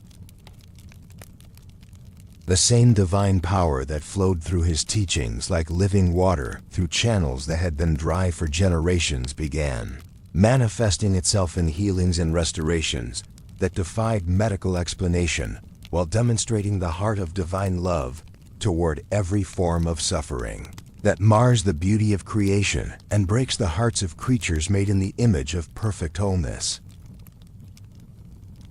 These were not theatrical displays designed to impress crowds or validate theological credentials or establish institutional authority, but spontaneous responses to human need that revealed what divine compassion looks like when it encounters pain and brokenness with power sufficient to restore what was lost and heal what was wounded and make whole what had been fractured by living in a world where things go wrong and bodies break down and hopes are disappointed and dreams die slow deaths that leave souls wondering if healing is possible or wholeness is achievable or restoration is anything more than cruel fantasy that torments hearts with desires that can never be fulfilled. In the busy fishing village of Capernaum, where morning air carried the mingled scents of nets drying in Mediterranean sun and bread baking in ovens, tended by women whose hands had learned to transform simple grain into nourishment that sustained families through seasons of plenty and seasons of want. A Roman centurion's beloved servant lay dying on a bed that had become his prison, consumed by fever that burned away his strength and paralysis that stole his mobility, leaving him completely dependent on others for every need while his condition resisted every treatment the most skilled physicians could provide with all their accumulated knowledge and expensive remedies that promised much but delivered little except additional suffering and mounting bills that drained household resources without producing corresponding improvement in the patient's condition. This military officer, though representing occupying forces that many Jews regarded as enemies of everything they held sacred, had somehow transcended the ethnic and political barriers that typically separated conqueror from conquered, by demonstrating fairness in his dealings and genuine care for the people under his authority that went far beyond mere professional duty or calculated self-interest. His love for Jewish customs and respect for Jewish faith had moved him to fund the construction of their local synagogue with his own resources, not as political gesture designed to win favor or maintain peace, but as authentic expression of appreciation for spiritual truths that had touched his heart despite his foreign birth and military training that might have hardened him against such influences. When news reached him that Jesus was approaching Capernaum, something in the centurion's spirit recognized that this teacher from Nazareth possessed authority of completely different kind than any earthly power he had known in years of military service under various commanders, who wielded authority through force and maintained discipline, through fear of punishment that might range from loss of pay to loss of life, depending on the severity of offense and mood of superior officers whose decisions could not be questioned or appealed once they had been rendered with finality that left no room for mercy or reconsideration based on changed circumstances. His faith was so profound and his understanding of spiritual authority so clear that he sent word to Jesus through Jewish elders who could vouch for his character and petition on behalf of someone whose ethnic background might prejudice less generous hearts against his request, explaining that there was no need for the teacher to actually visit his house where ceremonial defilement might result from contact with Gentile dwelling, that he need only speak the word from whatever distance seemed appropriate, and healing would occur as surely as soldiers obeyed commands from legitimate authority that expected compliance without question or delay. I myself am a man under authority, he explained through his messengers with insight that amazed even Jesus. With soldiers under me, I tell this one, go, and he goes. And that one, Come, and he comes. I say to my servant, do this, and he does it. Just say the word, and my servant will be healed. His understanding of how authority operates in spiritual realm paralleled his experience with military hierarchy, where commands were issued with confidence that they would be obeyed and received with certainty, that compliance was not optional but required by the structure itself, that gave commanders right to expect obedience and subordinates obligation to provide it without debate or hesitation or partial compliance that would undermine entire system. The faith demonstrated by this Gentile soldier amazed even Jesus, who declared to the Jewish crowds following him that he had not found such trust anywhere in Israel. Among people who had been raised from childhood with stories of divine power and miraculous interventions that should have prepared them to recognize supernatural authority when it appeared among them in human form. This Romang understood something about divine power that escaped many, who had spent their entire lives studying scriptures and memorizing prophecies, but had somehow missed the simple truth that divine authority operates through spoken word that calls things into existence that do not exist and transforms things that do exist into what they were meant to be before sin corrupted and death invaded and brokenness became normal condition rather than tragic exception to divine intent for creation. At the very moment Jesus spoke words of healing from miles away, without any physical contact or medical intervention or gradual process of recovery that might be explained through natural means, the centurion's servant opened eyes that had been closed in semi-conscious delirium, sat up in bed that had seemed destined to become his deathbed, asked for food with appetite that had been absent for weeks, and discovered that both fever and paralysis had disappeared as completely as if they had never existed, leaving behind no weakness or residual effects, but only perfect health that testified to power greater than disease, authority higher than death, love stronger than forces that destroy what divine hands created and called good. On another day, as Jesus was teaching beside the shore where fishing boats bobbed gently in shallow water that reflected sky so perfectly it was difficult to tell where heaven ended and earth began, where children played in sand while their mothers listened to words that spoke to longings buried so deep in their hearts they had almost forgotten such longings existed. A woman who had suffered from hemorrhaging for 12 long years pressed through the crowd that surrounded him like living wall between ordinary people and extraordinary teacher whose presence seemed to create its own atmosphere where hope became possible and healing became reality rather than distant dream. She had spent everything she owned on physicians whose treatments had only made her condition worse through procedures that promised much but delivered additional pain while draining her financial resources and leaving her not only physically weaker but economically devastated, socially isolated by religious laws that declared her ceremonially unclean and therefore unable to participate in community, worship or family celebrations or normal interactions that give life meaning and purpose beyond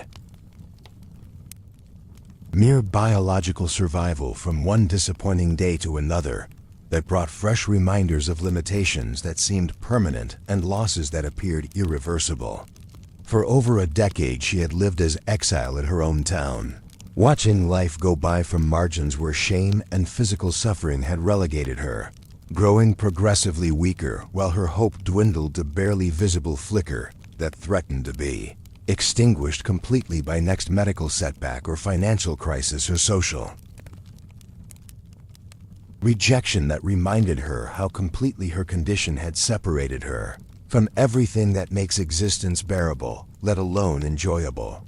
But reports about Jesus had reached even the shadows where outcasts dwell. Stories of compassion extended to sinners and grace offered to those whom religious authorities had declared beyond divine concern. Accounts of healing that restored not just physical function,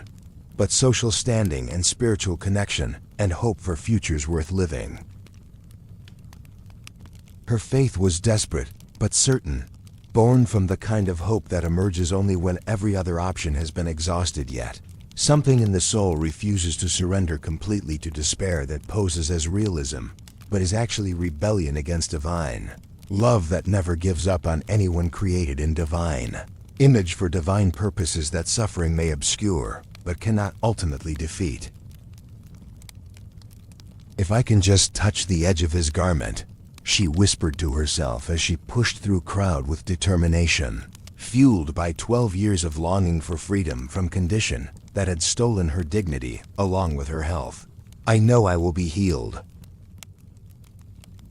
When her trembling fingers barely grazed the hem of his cloak as he passed by, divine power flowed from Jesus like electricity seeking ground, and immediately she felt the hemorrhaging stop with finality that convinced her the healing was complete and permanent. Felt strength returning to body that had been drained by years of constant blood loss.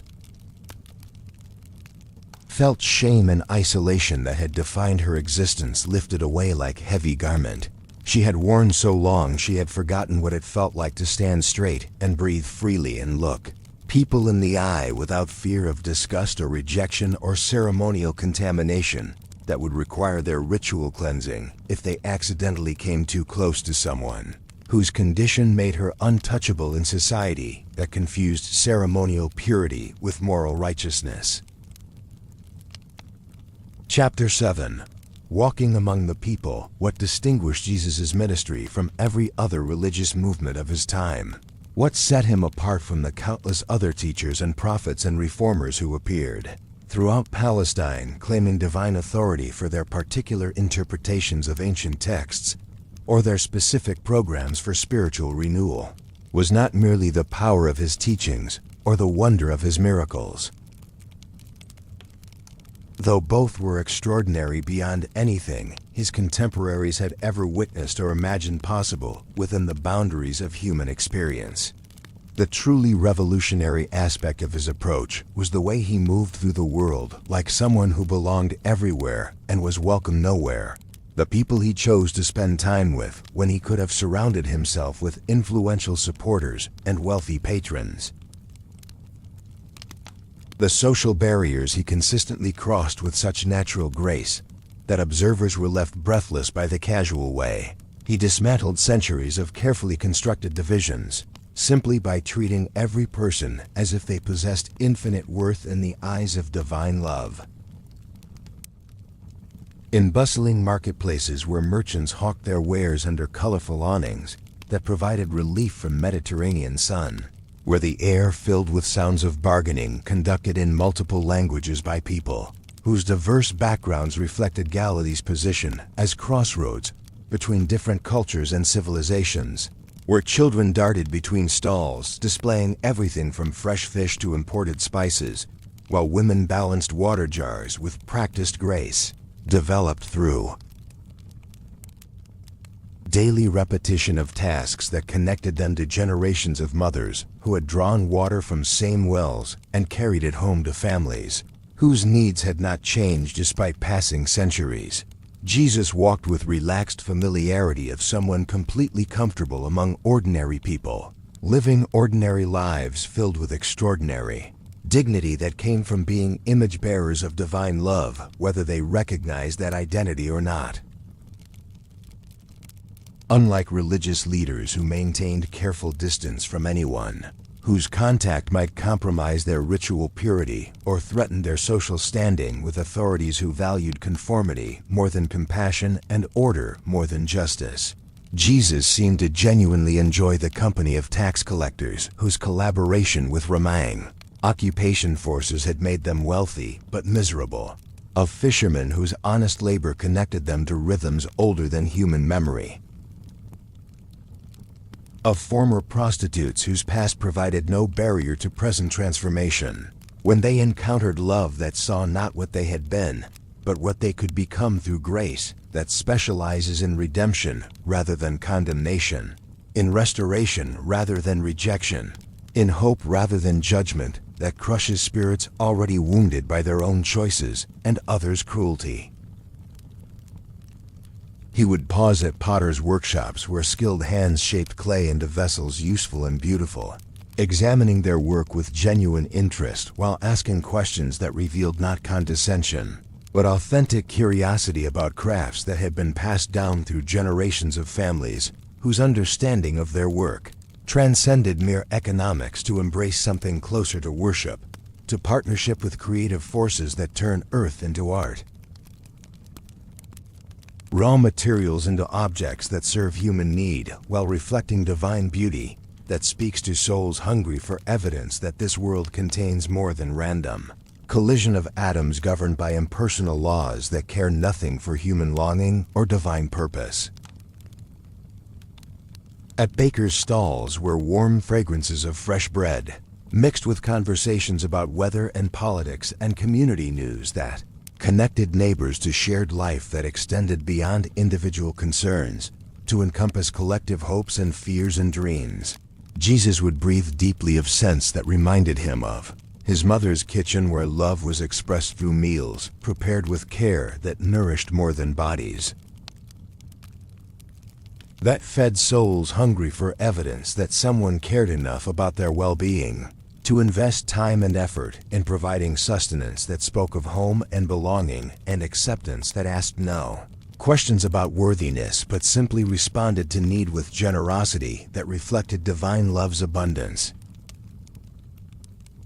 His words transformed everyday experiences into windows through which listeners could glimpse eternal realities normally hidden behind veils of familiarity that make miraculous seem mundane, and sacred appear ordinary until someone with eyes to see and voice to explain reveals depths of meaning that had been present all along but required divine revelation to become visible to hearts that had grown accustomed to surface appearances rather than underlying truths that give significance to moments that might otherwise seem trivial or forgettable, but actually pulse with purpose that connects temporal activities to eternal designs. Children seemed especially drawn to Jesus with instinctive recognition that bypassed intellectual analysis and went straight to heart's understanding of who could be trusted with fears and dreams and questions that adults often dismissed as unimportant or naive, but which actually represented purest expressions of human need for love that accepts without condition, guidance that leads without manipulation, protection that never fails even when circumstances suggest otherwise. They sensed in him the kind of adult who would listen to their concerns without condescension, who would enter into their games without embarrassment, who would take seriously their observations about life that often revealed truths that sophisticated minds had overlooked or dismissed as childish simplicity. When his disciples attempted to discourage such interruptions, thinking their master's time was too valuable to be spent on those who could contribute nothing to his mission except interruption and distraction from more important work of teaching adults who had influence and resources that might advance kingdom purposes through channels that children could never provide. Jesus' response revealed the heart of his entire approach to ministry and relationship, and the values that would characterize communities formed in his name when they remembered his example rather than substituting human wisdom for divine priorities that often seem upside down to minds trained by world standards. "Let the little children come to me," he said with authority that stopped his disciples' protective intervention while revealing truth they had not yet grasped about nature of kingdom he had come to establish. "And do not hinder them, for the kingdom of heaven belongs to such as these." In their unguarded trust that had not yet learned to doubt promises made by those who claimed to love them, in their capacity for wonder that found miracles in ordinary moments and saw beauty in simple things, in their willingness to believe good things about people they had just met rather than approaching every new relationship with suspicion and calculation. Jesus found perfect illustrations of faith that opens hearts to receive divine love without reservation or requirement for proof that such love is genuine, rather than manipulation designed to exploit vulnerability. He would sit on ground with them regardless of dust that gathered on robes that marked him as teacher deserving respect. listening to their excited chatter about treasures they had discovered or adventures they had imagined. Entering into their world with such genuine delight that they forgot he was anyone other than friend who cared about what mattered to them, and understood that sometimes what matters most to children reveals truths that escape adult attention, because maturity often means learning to ignore wonder in favor of worry, to replace curiosity with cynicism, to substitute calculation for the spontaneous love that makes every encounter opportunity for grace to be given and received. Their presence reminded everyone watching that Jesus valued people not for what they could contribute to his cause, but for who they were as beloved children of Heavenly Father, whose love extends to everyone, regardless of age or status or usefulness, in advancing earthly agendas that forget divine priorities revealed through incarnate love that chose weakness over power, service over domination, children over kings, as representatives of values that will ultimately triumph when earthly kingdoms have crumbled and heavenly kingdom stands forever as testimony to love's victory over every force that opposes human flourishing and divine purpose. Chapter 8. Fellow Seekers of Peace. As we pause here together in our sacred journey through the life and love of this extraordinary man who walked among the people of his time with such revolutionary grace, my beloved companion on this path toward rest that your weary soul has been seeking through all the noise and chaos of days that have asked more of your heart than seemed humanly possible to give, I want to take a moment to acknowledge something beautiful that has been happening in the quiet chambers of your spirit as we have breath together. The same holy air that surrounded Jesus during those remarkable years when heaven touched earth in ways that transformed everything they encountered. When divine love took human form and moved through villages and towns, leaving behind trails of healing and hope that continue to bless hearts even now. Even here, even in this moment, as you allow these ancient stories to speak to contemporary longings that connect you to everyone who has ever wondered if love is real and grace is possible and peace is more than just a word people use when they have no better options to offer aching souls. You are not alone in this experience of encountering something larger and more tender than your troubles through these timeless narratives that speak across centuries to address needs that remain essentially unchanged, despite all the technological advances and cultural developments that have transformed the external circumstances of human existence, while leaving the deepest hungers of human hearts exactly as they were when Jesus first spoke words of comfort to crowds gathered on Galilean hillsides where wildflowers painted the grass with colors no earthly artist has ever managed to duplicate completely. All around our world tonight, other souls exactly like yours have found their way to the same sanctuary of contemplation. Other weary hearts seeking the same rest you are discovering. Other searching spirits drawn by the same irresistible pull toward something they cannot name but cannot ignore. Something that feels like coming home to a place they have never been, but somehow recognize as the destination toward which their deepest longings have always been pointing. There is something profoundly moving about this invisible community of seekers that has formed around these sacred stories, this fellowship of hearts that spans continents and cultures and centuries. United not by geography or background or shared external circumstances, but by common recognition that our souls were made for more than the endless cycle of stress and striving that characterizes so much of contemporary existence, that our hearts contain chambers that can only be filled by connection with love, that never fails and never abandons and never grows weary of extending grace to those who have exhausted their own resources and discovered that human strength is insufficient for them. Challenges that life presents to anyone who lives long enough to encounter the kind of pain that breaks hearts and the kind of loss that steals hope and the kind of disappointment that makes future planning seem like exercise in futility. Some who join us in this quiet contemplation tonight are longtime pilgrims, whose feet have walked these pathways of faith for many decades, whose hearts have been seasoned by years of learning to distinguish between voices that promise much but deliver little, and the voice that speaks with authority derived not from human credentials, but from divine love that proves itself faithful through seasons of abundance and seasons of scarcity, through times of clarity when purposes seem obvious and times of confusion when nothing makes sense. Accept the steady presence of love that remains constant when everything else changes,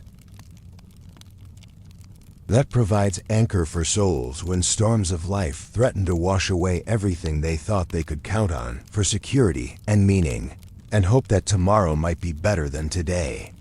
Others may be newer to this kind of spiritual exploration, their hearts cautiously opening to possibilities. They may have dismissed in earlier chapters of their lives, when cynicism seemed like wisdom and skepticism felt like protection against disappointment that comes when hearts dare to believe in goodness that seems too beautiful to be real, too generous to be true, too wonderful to be available to ordinary people like themselves who have made too many mistakes and carry too many regrets and bear too many wounds to qualify for the kind of love that songs celebrate and poets describe and preachers proclaim, but which seems reserved for those fortunate enough to be born with naturally righteous inclinations or blessed enough to grow up in circumstances that protected them from the kinds of choices that leave permanent stains on consciences and relationships and reputations, that never quite recover from damage that seemed unimportant at the time but proved to have consequences far beyond anything they could have imagined when they were making decisions based on limited understanding and temporary desires. Whether you arrive in this peaceful space as seasoned traveler whose spiritual passport bears stamps from many encounters with divine grace, or as curious newcomer, taking tentative first steps into territories that feel both foreign and mysteriously familiar, like landscapes glimpsed in dreams that seem more real than waking life, you are equally welcome in this community of hearts that have learned to recognize their need for something beyond what visible world can provide to souls created for relationship with invisible love that makes itself known through countless expressions of beauty and goodness and truth that speak to anyone whose heart remains open to possibility that this universe contains more than random arrangement of matter, governed by impersonal forces that care nothing for human longing or divine purpose, or the dreams that keep hearts hoping even when circumstances suggest such hope is foolish or naive or dangerous to mental health that depends on accepting limitations, rather than believing in possibilities that transcend current reality. The very fact that you have chosen to spend these precious evening hours in contemplation of eternal things, rather than consuming entertainment that demands nothing of your heart or mind and returns nothing to your soul, speaks to something beautiful awakening within you, some deep recognition that your spirit was made for communion with love itself, rather than settling for substitutes that promise satisfaction but deliver only temporary distraction from longings that return with renewed intensity once the distraction ends, and you discover that hunger has increased rather than diminished, that thirst has grown stronger rather than weaker, that the God-shaped hollow within your heart remains empty despite all attempts to fill it with achievements and possessions and relationships and experiences that were never designed to bear the weight of ultimate hope that souls place upon finite things when they have forgotten their connection to infinite love. If these stories of Jesus' compassion toward outcasts and sinners have stirred something beautiful in your spirit tonight, if his interactions with children and tax collectors and fishermen, and all the ordinary people who found in his presence the extraordinary grace they had been seeking without knowing where to look or how to ask or whether they had any right to expect such generosity from source that had seemed distant and demanding rather than near and welcoming, if his patient love for confused disciples who asked obvious questions and made Embarrassing mistakes yet were chosen for purposes that exceeded their understanding, and qualifications has helped you believe that you too might be worthy of such tender acceptance, despite everything that whispers otherwise in ours, when doubt seems more reasonable than faith and fear appears more realistic than hope.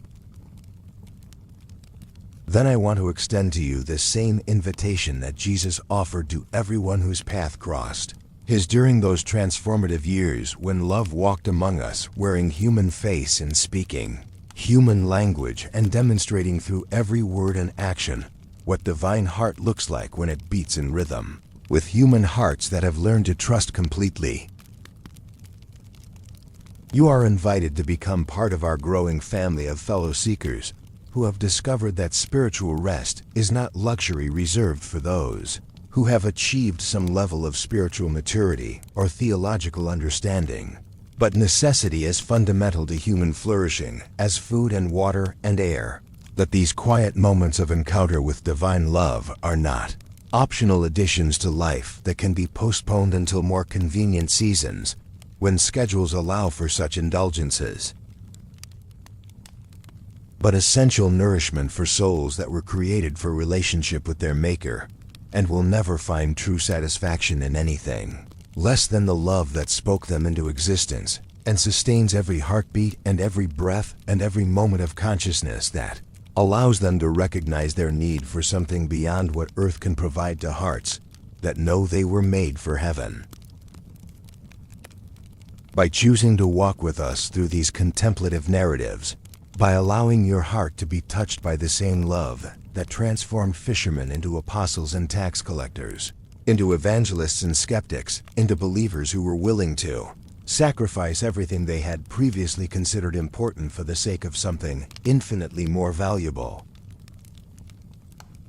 You become part of something that transcends individual experience and becomes participation in eternal story of divine love pursuing human hearts across every barrier of time and culture and circumstance that might seem to separate creator from creation, but can never actually interrupt the connection that existed before time began and will continue after time has served its purpose and given way to eternity, where all questions find their answers and all longings discover their fulfillment.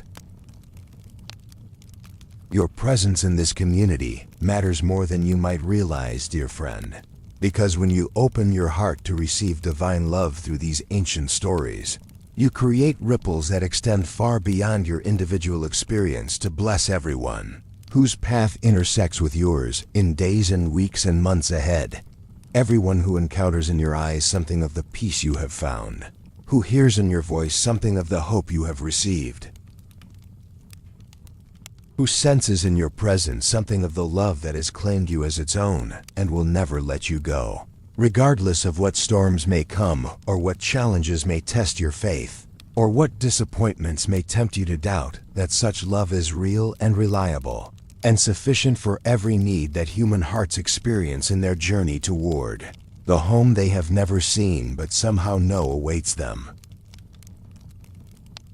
Please know that your thoughts and reflections about this journey we are sharing together, your own experiences of encountering Jesus through these stories that speak across centuries to address needs that remain essentially unchanged, despite all the external transformations that characterize human history, are deeply valued and warmly welcomed in the sacred space we maintain for hearts to share honestly about their spiritual discoveries without fear of judgment or criticism or correction from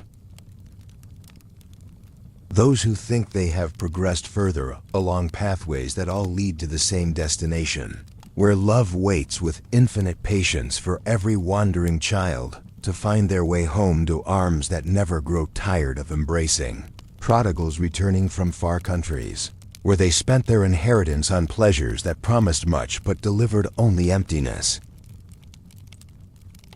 Sometimes people hesitate to engage with spiritual content in public forums, wondering if their faith is strong enough or their understanding deep enough or their questions sophisticated enough to contribute meaningfully to conversations about divine love and eternal truth that seem to require expertise they have not acquired or credentials they do not possess.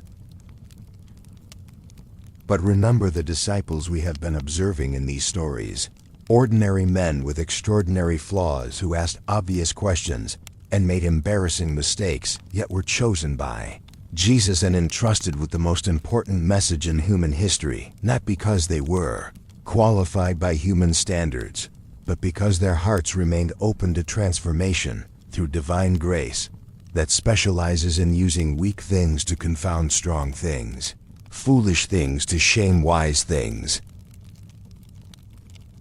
ordinary things to accomplish extraordinary purposes that demonstrate divine power working through human weakness rather than human strength, achieving divine approval. Your questions reveal seeking heart, and seeking hearts are exactly what divine love delights to find and satisfy, with truth that brings both comfort for present pain and challenge for future growth. Your struggles connect you to universal human experience of wrestling with doubt and disappointment that has characterized every generation since the first human beings discovered that paradise lost is not easily regained through human effort alone, but requires divine intervention that comes as gift rather than reward, as grace rather than wages, as love freely offered rather than payment earned, through performance that can never quite measure up to standards that reveal need without providing. Supply. Your discoveries, however small they might seem to you when measured against testimonies of those whose dramatic transformations make headlines and fill books and inspire conferences where people gather to hear about miracles that seem so extraordinary. They might as well have occurred in a different universe from the one where ordinary people struggle with ordinary problems and wonder if divine power still operates in ways that make practical difference in daily lives filled with mundane concerns about earning living and maintaining relationships and finding purpose that makes existence meaningful rather than mere survival from one disappointing day to another. But remember that most of Jesus' ministry consisted of ordinary encounters with ordinary people who discovered that divine love specializes in meeting needs, so common they rarely generate much attention, from those who prefer spectacular displays of supernatural power to quiet demonstrations of supernatural grace that transforms hearts one conversation at a time, heals wounds one touch at a time, restores hope one story at a time through accumulated evidence that love is real and grace is possible, and peace is available to anyone willing to receive what they cannot achieve through their own efforts, but can only accept as gift offered freely by one whose love knows no limits and whose grace never runs out no matter how many times it is requested or how unworthy its recipients may feel. Chapter 9. The 12 and Their Stories. As the reputation of this carpenter-turned-teacher continued spreading throughout Palestine like morning light, gradually illuminating landscape that had been hidden in darkness, reaching into villages where his name was whispered around cooking fires and his deeds discussed in synagogues where learned men struggled to categorize someone who fit no existing rabbinical pattern.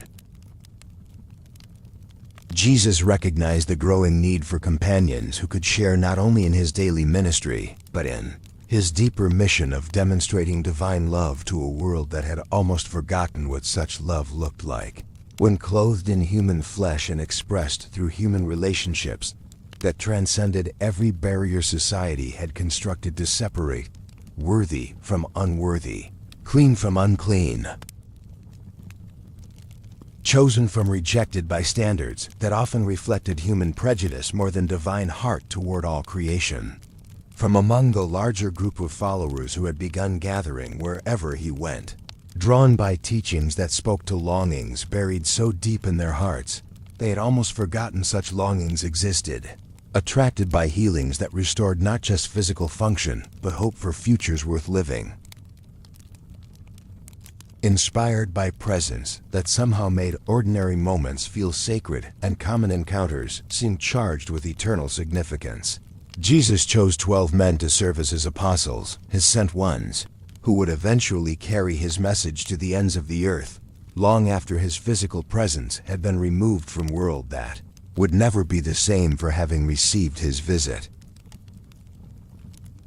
These 12 were not the kind of men that religious establishments typically selected for positions of spiritual authority or institutional leadership. Not polished scholars who had mastered intricate details of scriptural interpretation through years of study in prestigious schools where theological degrees were earned by memorizing commentaries written by previous generations of experts who had built elaborate systems of thought that often obscured simple truths they were meant to clarify. They were not socially prominent figures whose endorsement might lend credibility to new movement or whose financial resources might provide security for organization that would need material support to accomplish spiritual purposes in a world where even divine work requires earthly means for its completion.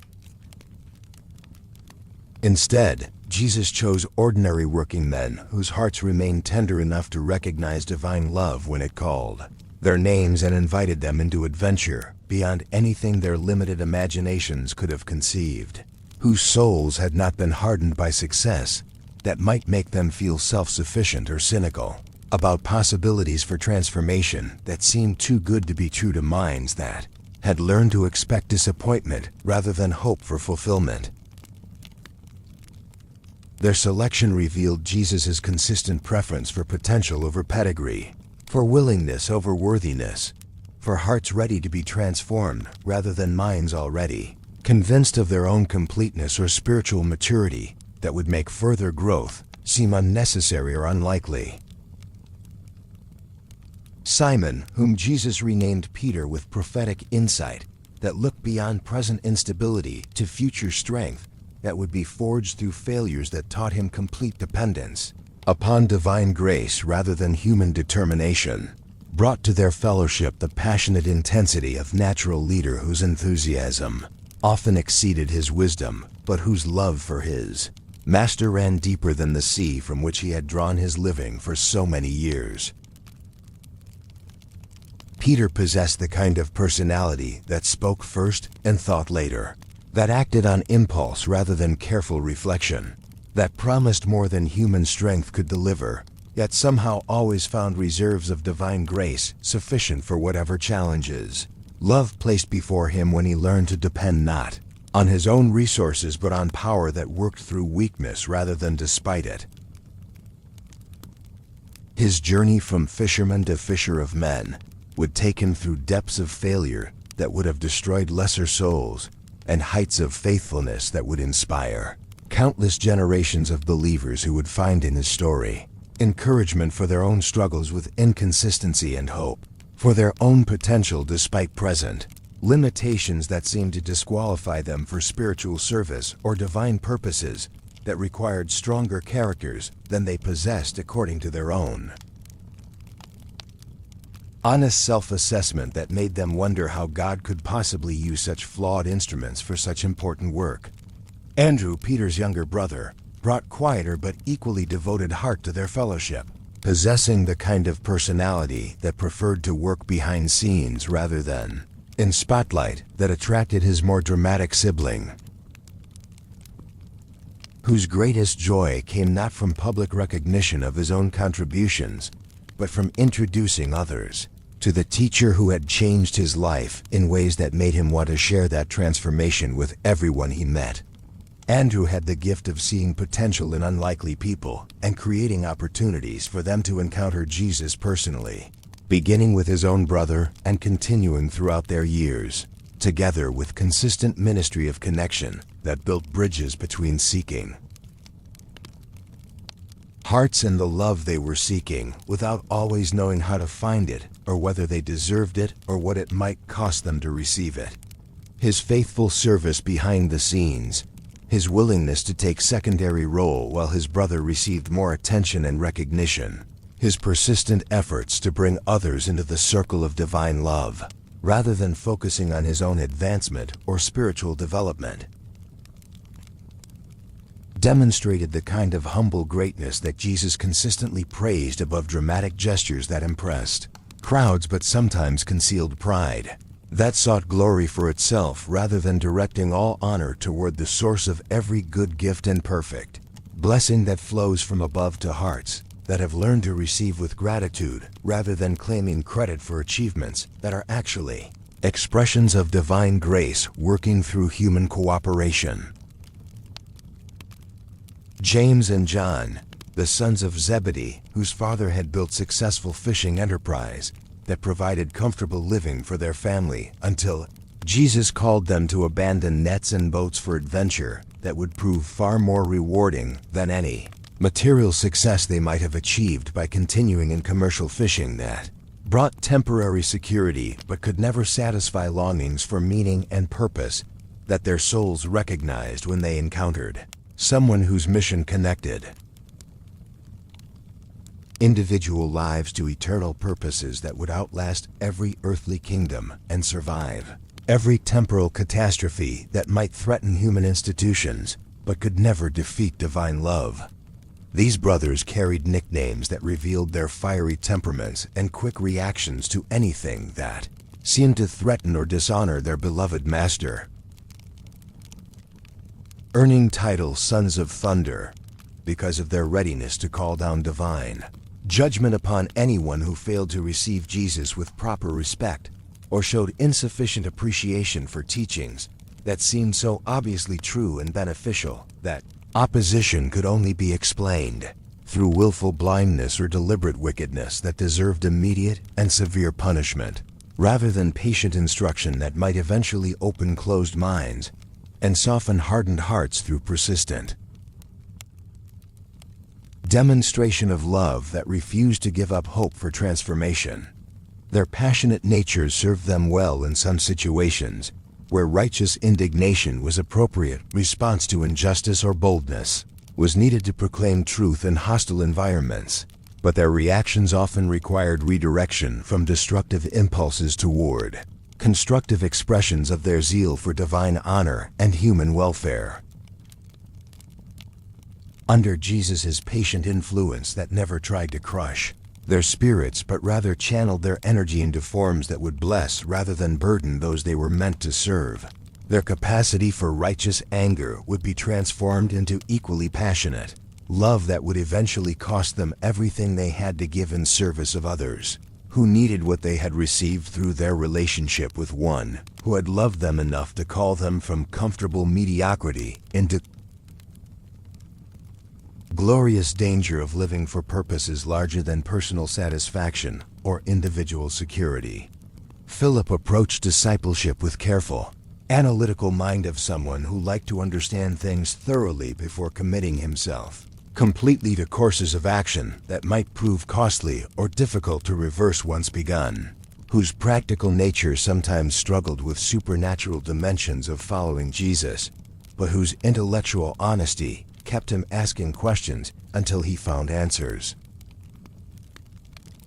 satisfactory enough to justify continued participation in movement that challenged many assumptions he had held about how divine power operates in human affairs.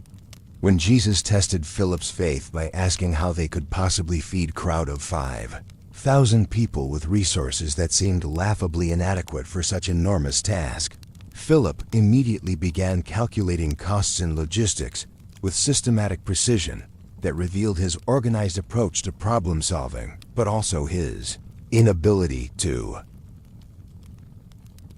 conceive solutions that transcended ordinary human resources and conventional methods for addressing overwhelming needs. His questions were never frivolous or designed to create difficulties, but reflected genuine desire to understand principles that governed relationship between human effort and divine provision, between natural means and supernatural results,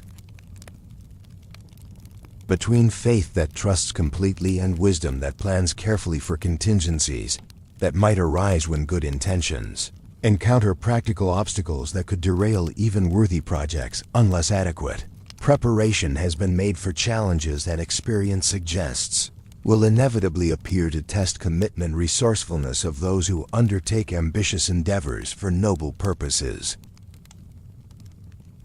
Chapter 10. Opposition and Persecution. As Jesus' influence expanded throughout Palestine like ripples spreading across still water, reaching into every corner of Jewish society, where his teachings challenged assumptions that had been accepted without question for generations, and his presence inspired hope for changes that threatened established order, built upon carefully maintained balances of power and privilege.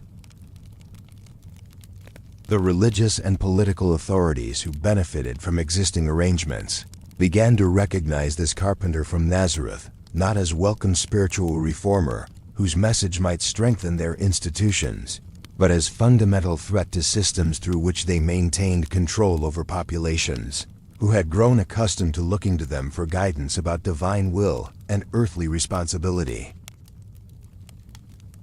What had begun as curiosity about new teacher whose methods differed from established rabbinical traditions gradually hardened into skepticism about claims that seemed too extraordinary to accept without more evidence than miraculous healings could provide, then evolved into active opposition that sought to discredit his authority through public challenges designed to expose weaknesses in his theology or contradictions in his practices that would justify dismissing him as dangerous deceiver, whose influence needed to be contained before it spread too far among people whose enthusiasm for his message was already creating problems for those whose positions depended upon popular respect for traditional leadership and institutional wisdom. The Pharisees, who had built their entire identity around meticulous observance of religious law that distinguished them from common people they considered less spiritually disciplined and theologically informed, found themselves increasingly disturbed by Jesus' apparent disregard for traditions they held sacred as essential expressions of covenant faithfulness that separated God's people from surrounding nations, whose moral standards and religious practices represented everything faithful Jews were supposed to reject as incompatible with divine revelation given through Moses and preserved through generations of careful study and punctilious application. When his disciples picked grain on Sabbath to satisfy hunger that made concentration difficult during long day of ministry that had begun before dawn and might not end until well after sunset, when he healed sick people on day designated for rest that was supposed to be kept holy through abstinence from work that included medical practice, according to interpretations developed by scholars who had spent years defining boundaries between necessary and unnecessary activities, when he ate meals with tax collectors and sinners without ensuring proper ceremonial cleansing had taken place according to regulations designed to prevent contamination through contact with those whose occupations or lifestyles had rendered them ritually impure, he was challenging not just their practices, but their fundamental understanding of what it meant to honor divine commandments and live according to divine will. Their objections to Jesus' behavior were not merely petty criticisms of minor infractions or expressions of personal animosity toward someone whose popularity threatened their influence, but sincere expressions of concern about what they perceived as dangerous departures from scriptural authority and ancestral wisdom that had preserved Jewish identity through centuries of foreign occupation and cultural pressure to conform to Gentile customs that would eventually destroy everything that made them distinct as chosen people called to be light to nations through faithful obedience to revealed truth rather than accommodation to prevailing standards that prioritize convenience over conviction. They had dedicated their lives to learning complex requirements of religious law that governed every aspect of daily existence, from food preparation to business practices to social relationships, creating elaborate systems designed to help ordinary people avoid accidentally violating divine commandments, whose transgression might result in spiritual contamination that would separate them from holy God, who could not tolerate sin in any form or degree. Their protective regulations around biblical precepts were intended to ensure that no faithful Jew could inadvertently step outside boundaries of acceptable behavior by creating buffer zones between clearly forbidden activities and potentially questionable practices that might lead to actual violations if not carefully monitored and controlled. Jesus' casual attitude toward their protective traditions seemed to them like dangerous carelessness at best and blasphemous rebellion at worst, suggesting either ignorance of divine requirements that any properly educated teacher should understand, or deliberate contempt for authority structures that God Himself had established through Moses and maintained through legitimate religious leadership that bore responsibility for interpreting and applying eternal principles to contemporary situations. That required wisdom accumulated through centuries of study and discussion and practical experience, with challenges that arose when idealistic theories encountered complex realities of human nature and social organization. His responses to their criticisms revealed heart issues behind their theological objections, exposing how easily religious devotion could become religious pride that valued system more than purpose it was meant to serve. How quickly concern for divine honor could transform into concern for personal reputation that depended upon being recognized as especially faithful by others whose approval had become more important than divine approval that comes to those who understand that mercy triumphs over judgment and love fulfills law in ways that external compliance alone can never achieve because it flows from transformed hearts rather than merely modified behavior. When He told them that Sabbath was made for humanity rather than humanity for Sabbath, He was turning their understanding of divine purpose upside down in ways that challenged everything they had been taught about proper priorities and spiritual values that should govern relationships between Creator and creation, between divine requirements and human needs, between eternal principles and temporal applications that must be flexible enough to serve love rather than rigid enough to crush spirits. That divine law was meant to liberate from bondage to sin and fear and death that reign before grace appeared to offer better way of living in harmony with divine will and human flourishing. The Sadducees, who controlled temple operations and their lucrative financial arrangements while maintaining careful political relationships with Roman authorities that allowed them to preserve relative autonomy in religious matters as long as they prevented disturbances that might attract unwanted attention from imperial administrators who had little patience for local customs that seemed to interfere with efficient governance, saw Jesus primarily as threat to delicate balance they had achieved between spiritual responsibilities and political realities that required constant negotiation between competing demands of divine loyalty and earthly survival. Their opposition was motivated more by practical concerns about institutional preservation than by doctrinal disagreements about theological interpretations. Though they certainly disagreed with many aspects of His teaching that seemed to undermine authority structures through which they exercised influence over populations whose religious activities generated revenue, essential for maintaining temple services and supporting priestly families whose livelihood depended upon continued functioning of sacrificial system, that Jesus appeared to be challenging through His emphasis on mercy rather than ritual, forgiveness rather than payment, relationship rather than ceremony that had become end in itself rather than means to end of knowing divine love personally.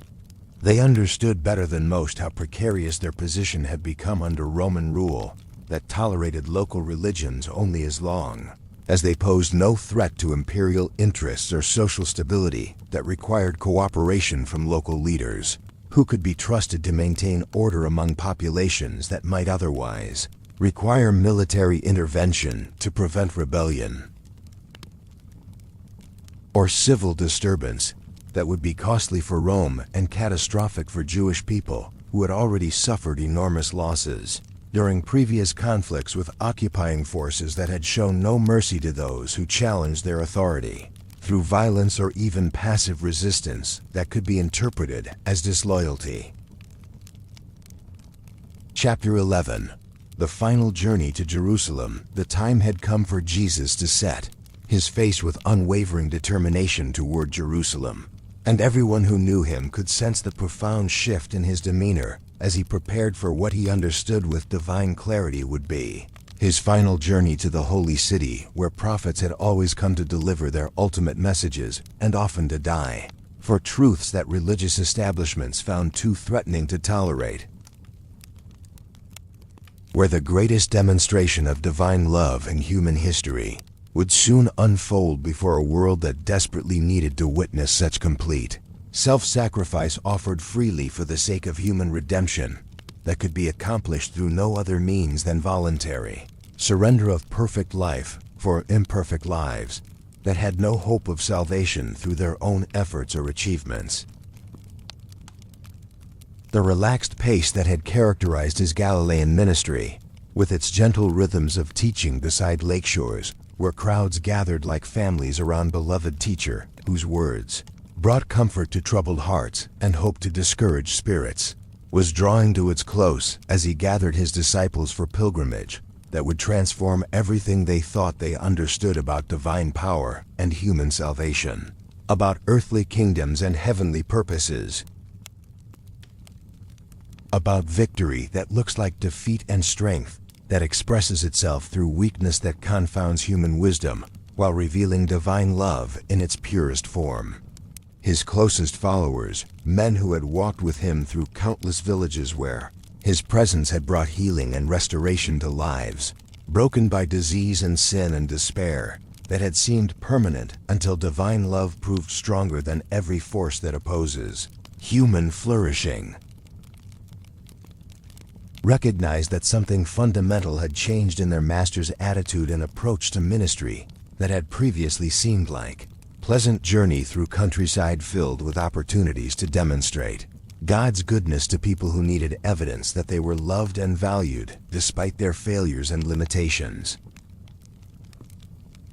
There was new intensity in his prayers that lasted longer and seemed to penetrate depths they could not fathom. Deeper urgency in his teaching that pressed against hearts with weight of eternity, concentrated into words that would have to sustain his followers through trials they could not yet imagine. Quality of purposeful determination that seemed to pull him toward Jerusalem despite obvious dangers that awaited him there like storm clouds gathering on horizon that everyone could see, but no one could prevent or divert through human wisdom or earthly power that proved inadequate when confronted with divine purposes that would be accomplished regardless of human opposition or institutional resistance. The religious authorities had already made their hostility clear through series of confrontations that revealed growing determination to eliminate this teacher, whose influence threatened their carefully constructed systems of control over populations who were beginning to question whether their traditional leaders truly represented divine will or merely human ambition, clothed in religious language that made self-interest sound like spiritual devotion. The political climate was charged with tensions that could explode into violence at any moment, as Passover season always brought increased Roman military presence to Jerusalem, where thousands of pilgrims gathered to commemorate liberation from Egyptian bondage while living under different but equally oppressive foreign occupation. That made the ancient celebration simultaneously act of worship and act of defiance. Yet Jesus moved toward the center of this danger with steady resolve of someone who knew exactly what he was walking into and why such apparent foolishness was actually wisest course of action possible for one whose mission required him to experience everything human existence could offer, including its worst manifestations of hatred and injustice and cruelty that would test divine love to its absolute limits, while providing opportunity for that love to demonstrate its unconquerable nature through response that would astonish angels and confound demons and provide salvation for humanity that had exhausted every other possibility for reconciliation with holy God, whose standards could not be lowered, but whose grace could be extended to cover every failure and cleanse every stain and heal every wound. The disciples followed with growing uneasiness that mixed excitement about accompanying their master to holy city during most important religious celebration of Jewish year, with increasing anxiety about what such journey might cost them personally in terms of safety and security. They had found in relatively peaceful ministry among villages of Galilee, where people generally received them with gratitude rather than hostility, with openness rather than suspicion that characterized atmosphere in Judea, where religious opposition was more organized and political sensitivity was heightened by proximity to Roman administrative centers, where decisions were made that affected entire populations, according to calculations that prioritized imperial interests over local welfare. Some walked close behind Jesus, trying to catch fragments of his prayers as he communed with Heavenly Father about mission that was reaching its climactic moment when all accumulated sin and suffering of humanity would be concentrated into experience so terrible that even divine strength would be tested to its limits. Their hearts troubled by words they occasionally overheard about suffering and death that made no sense in context of kingdom they had been expecting him to establish through demonstrations of irresistible power that would convince everyone of his divine authority and eliminate all opposition through overwhelming evidence of supernatural credentials that no honest person could deny or dismiss. Others hung back in group, whispering among themselves about wisdom of this journey that seemed like march toward certain disaster, wondering whether following Jesus to Jerusalem might be final mistake that would cost them everything they held dear, including their lives and futures and families, who depended on them for support and protection in a world where being associated with condemned criminal could bring persecution and suffering upon everyone connected to his movement, whether they had participated in whatever crimes might be charged against their leader or had simply been guilty of association that made them suspects in eyes of authorities who preferred to eliminate potential problems before they became actual threats. Word of Jesus' approach spread ahead of them like wildfire racing across dry grassland, reaching villages and towns along their route where people came out to see this teacher, whose reputation had traveled throughout Palestine and beyond its borders into regions where stories of his miraculous healings and revolutionary teachings had created expectations that varied dramatically depending on what hearers hoped to find in someone who claimed authority over life and death, sickness and health, sin and forgiveness, time and eternity itself. Some came seeking healing for themselves or their loved ones, carrying sick children or elderly parents or disabled relatives, who represented last hope for families that had exhausted every other resource in search of relief from conditions that had resisted all conventional treatments, while consuming financial reserves and emotional strength that had once seemed adequate for normal challenges, but proved insufficient when confronted with extraordinary needs that required extraordinary intervention from sources beyond human capability or medical knowledge. Others were simply curious about man who had become subject of so much discussion and debate among religious leaders who could not agree about his identity or significance, whose teachings seemed to contradict established interpretations of scriptural prophecy while fulfilling expectations in ways that traditional messianic theories had not anticipated, whose methods of ministry challenged institutional authorities while demonstrating power that validated claims no mere human being should have been able to make without being immediately exposed as fraud or fanatic, whose pretensions exceeded both his abilities and his sanity. Many joined the growing procession spontaneously, sensing that they were witnessing something historic that would be remembered and recounted for generations to come by those whose lives had been touched by encounter with divine love, walking among mortals in mortal form, participating in events that would mark decisive turning point in human history when eternal purposes intersected with temporal circumstances to produce outcomes that would affect every soul that would ever draw breath upon Earth that God had created and called good despite its current brokenness and rebellion against divine authority. Chapter 12. The Last Supper and Betrayal. In an upper room that had been carefully prepared according to specific instructions that revealed Jesus' supernatural knowledge of events about to unfold, and his divine control over circumstances that seemed to be spiraling toward catastrophe, but were actually proceeding according to eternal plan that would accomplish salvation through means that appeared to guarantee destruction. As shadows lengthened over Jerusalem and golden light of oil lamps began to flicker against stone walls that would witness the most intimate and heartbreaking scene in all of human history, Jesus gathered with his 12 chosen companions for what he knew with terrible certainty would be their final meal together before everything they had shared for 3 years would be shattered by betrayal and suffering and apparent defeat that would test their faith beyond anything they could imagine enduring. The Passover celebration that spread before them on low table around which they reclined according to custom for festive meals that commemorated freedom from bondage carried accumulated weight of centuries of tradition, each ritual element connecting them to their ancestors' experience of divine deliverance from slavery in Egypt through miraculous intervention that demonstrated God's power over oppressive forces and his willingness to rescue his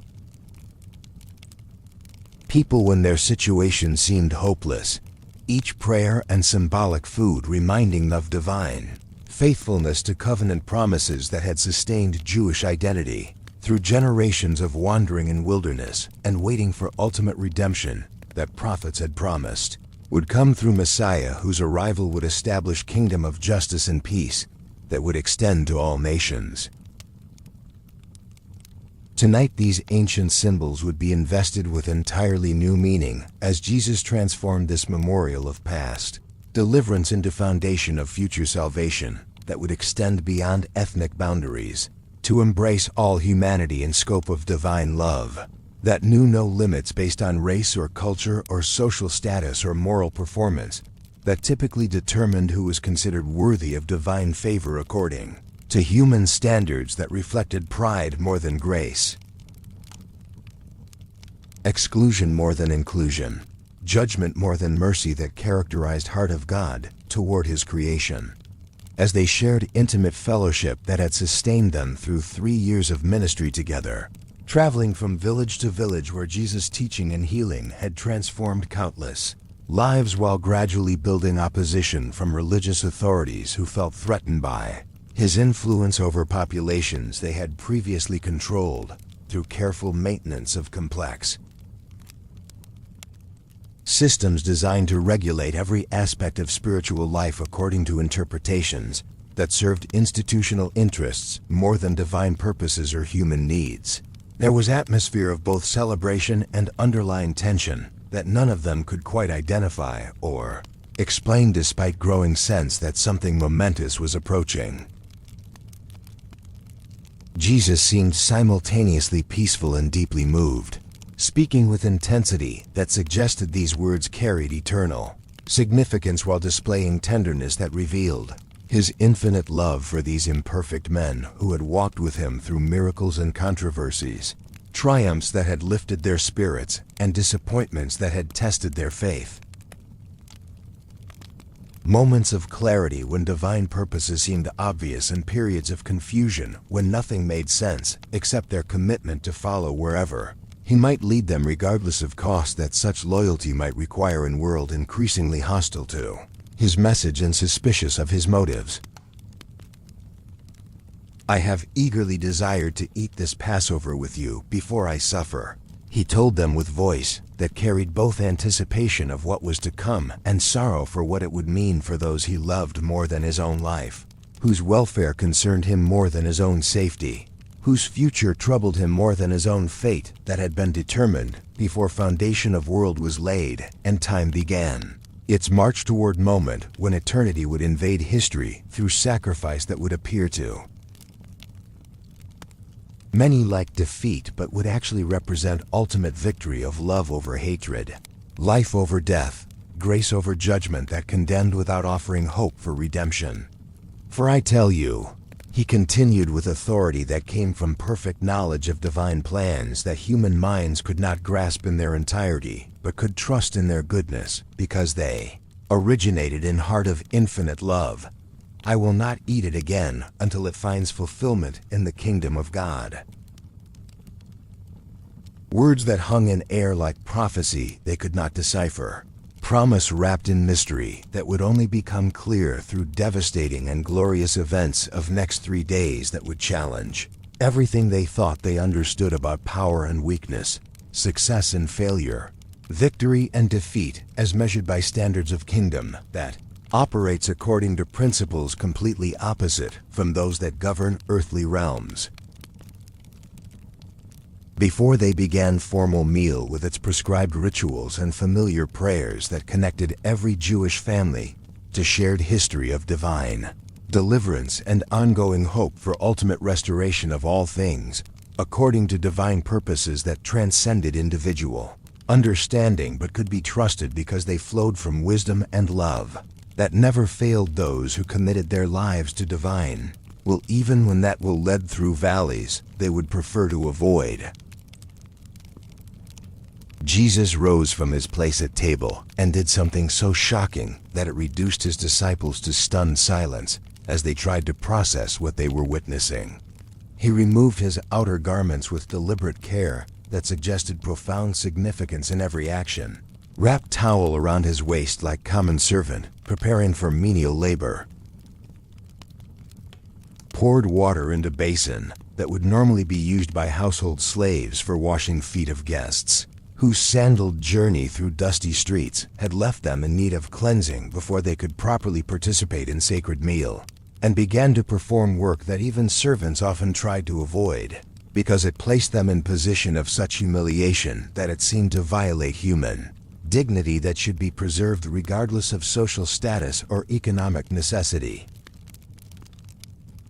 Peter's protest was immediate and vehement, his voice expressing shock and embarrassment that they all felt at witnessing such divine humility, such complete reversal of every normal understanding of authority and respect that governed relationships between teachers and students, masters and disciples, leaders and followers who were supposed to serve rather than be served by those whose superior wisdom and spiritual development entitled them to honor rather than requiring them to humble themselves before others whose qualifications could never match their own. "Lord, are you going to wash my feet?" he asked with incredulity that revealed how completely this act of service contradicted everything he had been taught about proper relationships between people of different ranks and responsibilities, question that carried undertones of protest against violation of order that seemed essential for maintaining respect and authority that would be undermined if leaders descended to level of servants, and servants were elevated to position of masters in confusion that would destroy all structure and hierarchy that made organized community life possible. When Jesus gently insisted that Peter could not understand the significance of what was happening until later, when events would illuminate truths that were hidden in present darkness but would become clear in light of resurrection that would transform their understanding of everything they had witnessed during their years with him. Peter's response was characteristically absolute in its swing, from one extreme to another without finding middle ground that might have been more appropriate for a situation that required neither complete rejection nor complete acceptance, but thoughtful consideration of what divine love was trying to teach through demonstration that challenged assumptions while providing example they would need to remember and follow in their own ministries. "No," Peter declared with finality that revealed his genuine horror at thought of allowing his master to serve him in such humble capacity. "You shall never wash my feet." But when Jesus explained that unless he performed this service, Peter would have no part with him, the impulsive fisherman immediately reversed his position with typical excess that showed his heart was in right place even when his understanding was incomplete, and his reactions were driven more by emotion than wisdom. Chapter 13. The Cross and the Crown. From peaceful intimacy of upper room, where love had been demonstrated through service that reversed every human expectation about power and greatness and covenant had been established through shared bread and wine that would forever after remind his followers of price paid for their redemption. Jesus led his disciples through sleeping streets of Jerusalem toward a garden called Gethsemane, place of ancient olive trees where he had often retreated for prayer and communion with Heavenly Father, whose will he had come to accomplish regardless of personal cost, but which tonight would become arena for most intense spiritual battle ever fought on earth as divine. Love prepared to embrace human suffering in ways that would test even divine strength to its absolute limits. The garden that had been sanctuary of peace during their previous visits, where solitude and natural beauty had provided perfect environment for contemplation and worship that refreshed his human spirit while strengthening his resolve to complete mission that had brought him from heavenly glory to earthly sorrow, felt different this night as they passed beneath branches, heavy with leaves that rustled in evening breeze like whispered prayers ascending toward stars that had witnessed countless human struggles, but none comparable to cosmic conflict about to unfold in this quiet place where destiny of every soul that would ever live hung in balance. Atmosphere was charged with sense of impending crisis that even disciples could sense, despite their incomplete understanding of what was approaching with each passing hour that brought them closer to events that would transform their understanding of everything they thought they knew about divine power and human salvation, about earthly kingdoms and heavenly purposes, about victory that appears as defeat, and strength that expresses itself through weakness that confounds worldly wisdom, while revealing divine love in its purest form. Jesus' demeanor had changed from tender intimacy they had experienced during their final meal together to something heavier, more burdened by weight of divine mission as it reached climactic moment when all accumulated sin and suffering of humanity would be concentrated into single experience of separation from Father's love that would be more agonizing than any physical torture human cruelty could devise, more devastating than death itself because it would involve spiritual anguish that perfect holiness experiences when it comes into contact with moral corruption that defiles everything it touches. "My soul is overwhelmed with sorrow to the point of death," he told Peter, James, and John, three disciples he had chosen to accompany him deeper into garden, while others waited at entrance, where they could watch for approaching danger that he knew was coming, but which they hoped might somehow be avoided if they remained vigilant and prepared to defend their master against enemies who sought his destruction.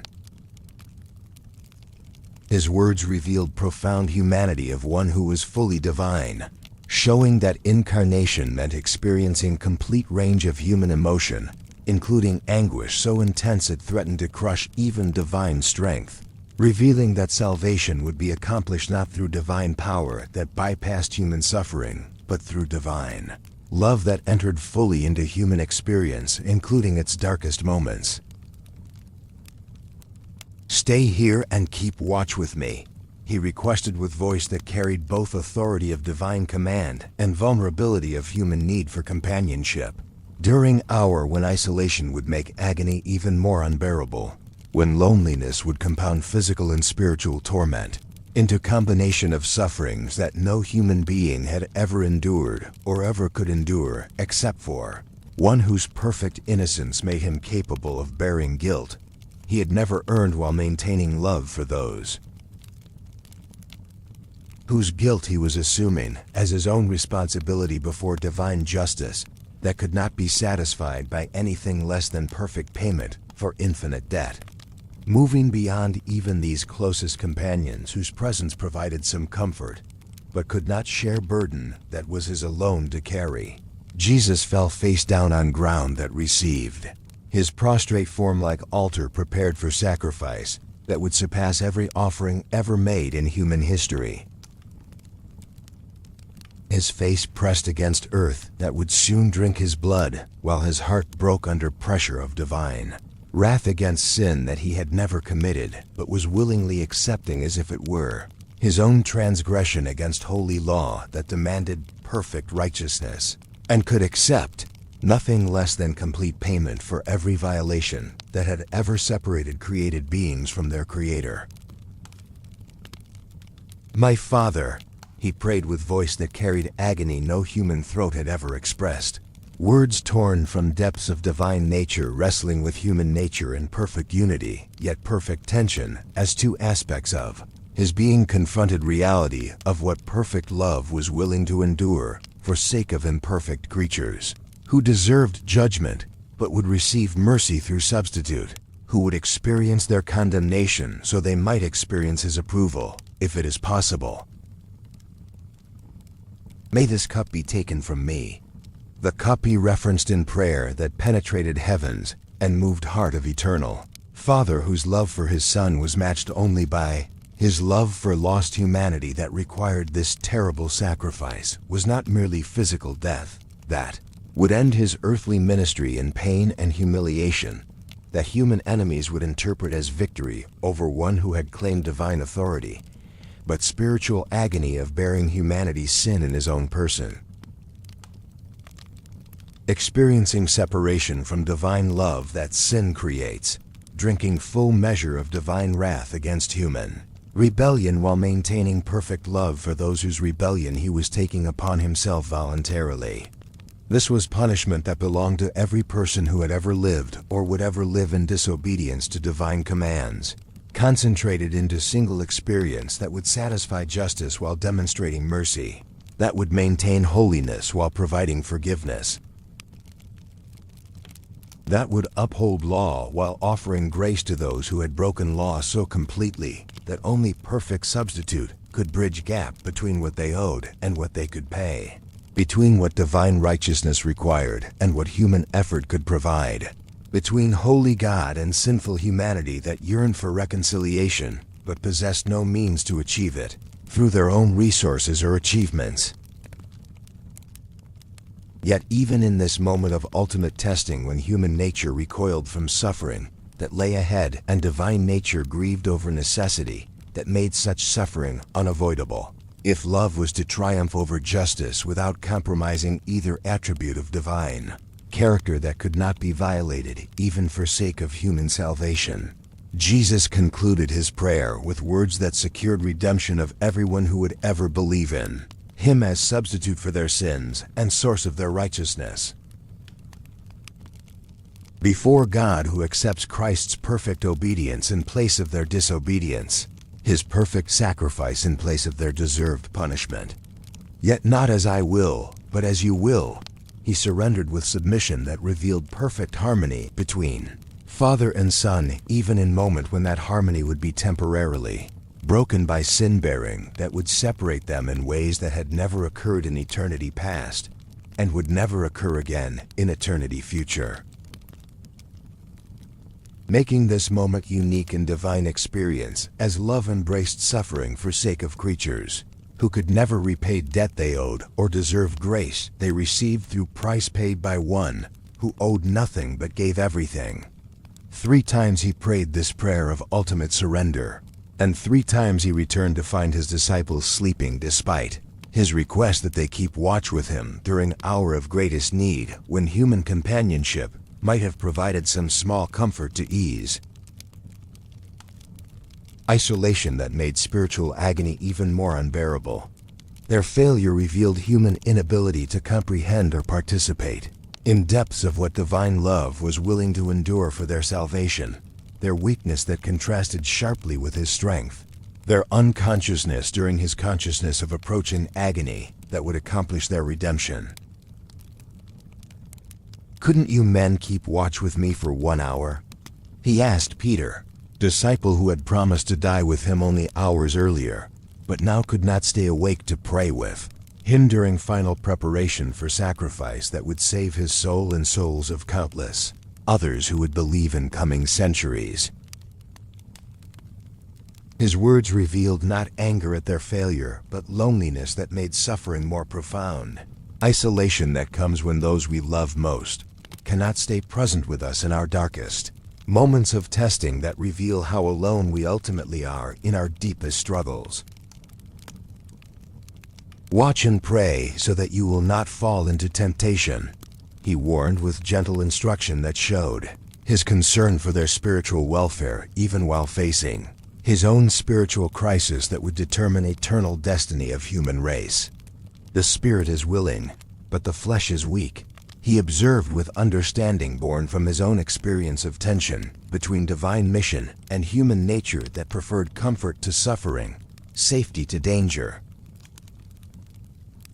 approval to rejection that awaited him in Jerusalem, where religious authorities had already decided he must die.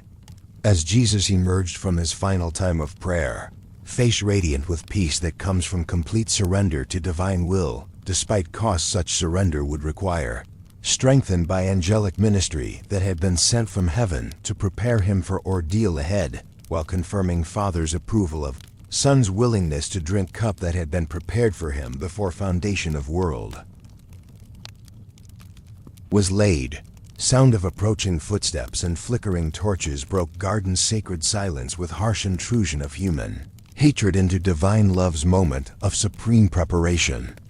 Judas arrived leading crowd of soldiers and temple guards armed with swords and clubs as if they were arresting dangerous criminal whose followers might attempt violent resistance, rather than teacher whose only weapons had been words of love and acts of compassion that had brought healing to thousands and hope to countless others who had discovered in his presence what divine love looked like when it walked among mortals in mortal form.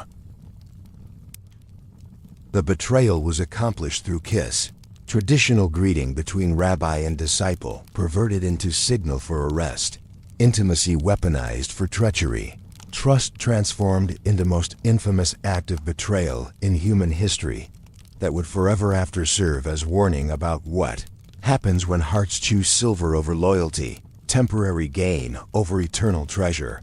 fear over faith that trusts divine promises, even when circumstances suggest reasons for doubt.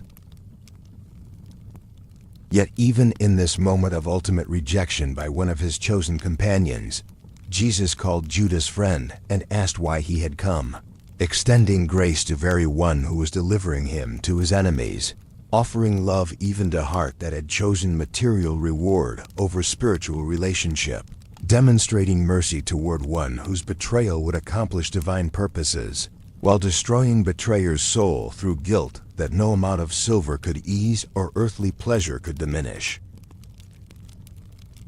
When Peter drew sword in futile attempt to defend his master through violence that contradicted everything Jesus had taught about responding to evil with good, to hatred with love, to aggression with peaceful resistance that trusted divine power rather than human strength, Jesus immediately healed ear that Peter had severed from high priest's servant, while rebuking this attempt at armed resistance that would have justified Roman retaliation against all his followers and missed entirely the point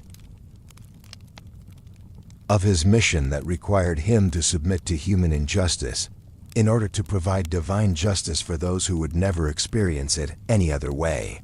The trials that followed were travesties of justice from beginning to end, conducted by religious leaders who had already decided on their verdict and were merely seeking legal justification for predetermined conclusion that would eliminate threat. Jesus posed to their authority over populations who were beginning to question whether traditional leadership truly represented divine will or merely human ambition disguised as spiritual devotion that served institutional interests more than divine purposes or human needs that cried out for compassionate response rather than additional regulations to observe or requirements to fulfill. Chapter 14. The promise fulfilled in profound silence that followed Jesus' death. Silence broken only by weeping of women who had loved him and awed whispers of witnesses who recognized they had observed something unprecedented in human experience, something that challenged every assumption about power and weakness, victory and defeat, life and death that governed human understanding of how divine purposes operate in world that often seems abandoned by any benevolent force capable of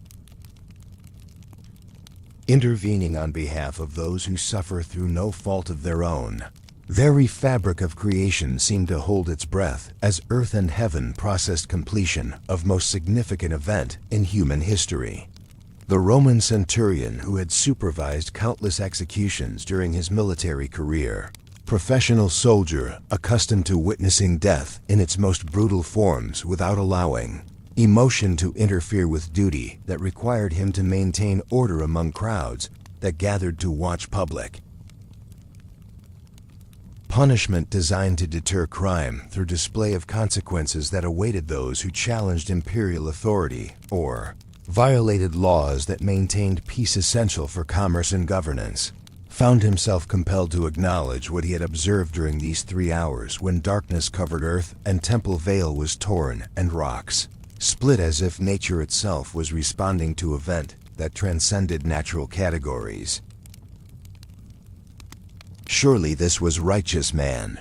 he declared with conviction that surprised him, because it emerged from depths of his being where truth resided, despite years of training designed to suppress such responses in favor of professional detachment that allowed soldiers to perform their duties without being paralyzed by moral qualms or emotional reactions that might interfere with effectiveness required for maintaining imperial order through force when necessary and fear when force was not immediately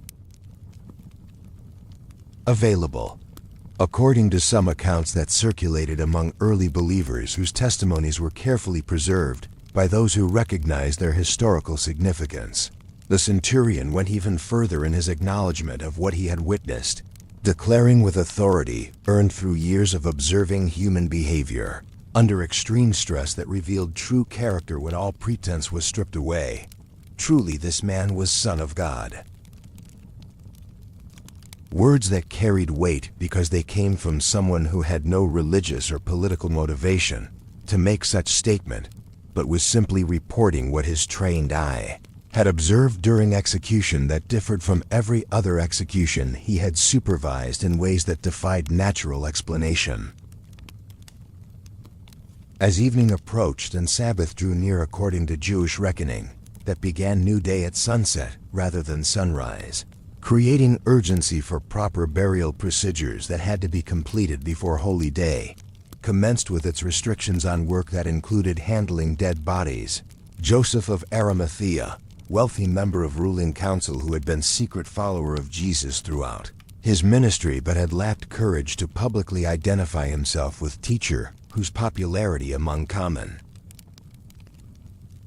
people was matched by hostility from religious authorities who considered him dangerous threat to established order they were committed to preserving, finally found strength to act according to his convictions regardless of personal cost. This was a moment that required him to choose between safety that came from remaining hidden among those who opposed Jesus and integrity that demanded he honor in death the one he had followed in secret during life. Between preserving his position and reputation among colleagues who had condemned Jesus as blasphemer deserving death and acknowledging publicly his belief that this condemnation had been unjust, between maintaining comfortable anonymity and accepting risks that came with open discipleship that might cost him everything he had worked lifetime to achieve, in terms of social standing and political influence. His request to Pilate for permission to bury Jesus' body properly, rather than allowing it to be thrown into common grave reserved for executed criminals whose families could not afford private burial or whose crimes had made them outcasts even in death, was act of considerable bravery that publicly identified him with condemned man and could have resulted in loss of his position, unruling counsel, damage to his reputation that might affect his business relationships, possibly even criminal charges if authorities decided his request indicated seditious sympathies that made him security risk, requiring investigation or imprisonment. But love compelled him to ensure that Jesus received honorable burial befitting his true identity as Son of God, whose death had accomplished salvation for all who would believe, rather than disgraceful disposal that would add final insult to injuries. He had suffered during crucifixion that had been designed not merely to kill, but to humiliate, to break spirit as well as body, to serve as public deterrent that would discourage others from challenging authority that possessed power to inflict such terrible punishment on anyone who dared to oppose its will through word or deed. Together with Nicodemus, another member of religious establishment who had first come to Jesus under cover of darkness to avoid being seen by colleagues who would have questioned his interest in teacher whose methods challenged their authority and whose message threatened their comfortable assumptions about divine approval based on external performance rather than heart transformation. Joseph carefully removed Jesus' body from cross that had become altar, where perfect sacrifice was offered for imperfect humanity that could never repay debt they owed or deserve. Grace they received through price paid in blood, more precious than all earthly treasures combined. They wrapped body in linen cloths with expensive spices that cost them considerable sum, but represented investment in hope that death was not final word in story of one who had claimed power over life and death, who had promised resurrection that seemed impossible according to natural laws, but might be possible according to supernatural power that had demonstrated itself through miracles they had witnessed during his ministry among people who had experienced healing and restoration that defied medical explanation while revealing divine love in practical forms that met human need with divine provision. The tomb where they laid Jesus' body was new one that Joseph had prepared for his own eventual use, carved from solid rock in garden near place of crucifixion, sealed with massive stone that would require several strong men to move under normal circumstances. Guarded by Roman soldiers who had been posted there at request of religious authorities who remembered his predictions about rising from dead on third day and wanted to prevent disciples from stealing body and claiming resurrection had occurred when they knew such thing was impossible, according to natural laws that governed life and death without exception. The women who had followed Jesus from Galilee, watching from distance as he died while noting carefully where his body was laid so they could return after Sabbath to complete burial preparations that had been performed hastily due to time constraints imposed by approaching holy day observances, planned to honor him with final act of devotion that their love made necessary, even though their hearts were breaking with grief that seemed unbearable and their faith was shattered by apparent failure of everything they had believed and hoped during years when his presence had made impossible things seem possible and hopeless situations appear filled with potential for transformation. The Sabbath passed in crushing sorrow for Jesus' followers who huddled together behind locked doors, overwhelmed by grief and confusion that made them question everything they thought they understood about divine purposes and human destiny. Struggling to process apparent collapse of dreams that had sustained them through 3 years of following one who had seemed to possess power over every force that oppressed and destroyed human happiness but had somehow been defeated by very forces he had challenged most directly through his life and teaching and miraculous demonstrations of supernatural authority.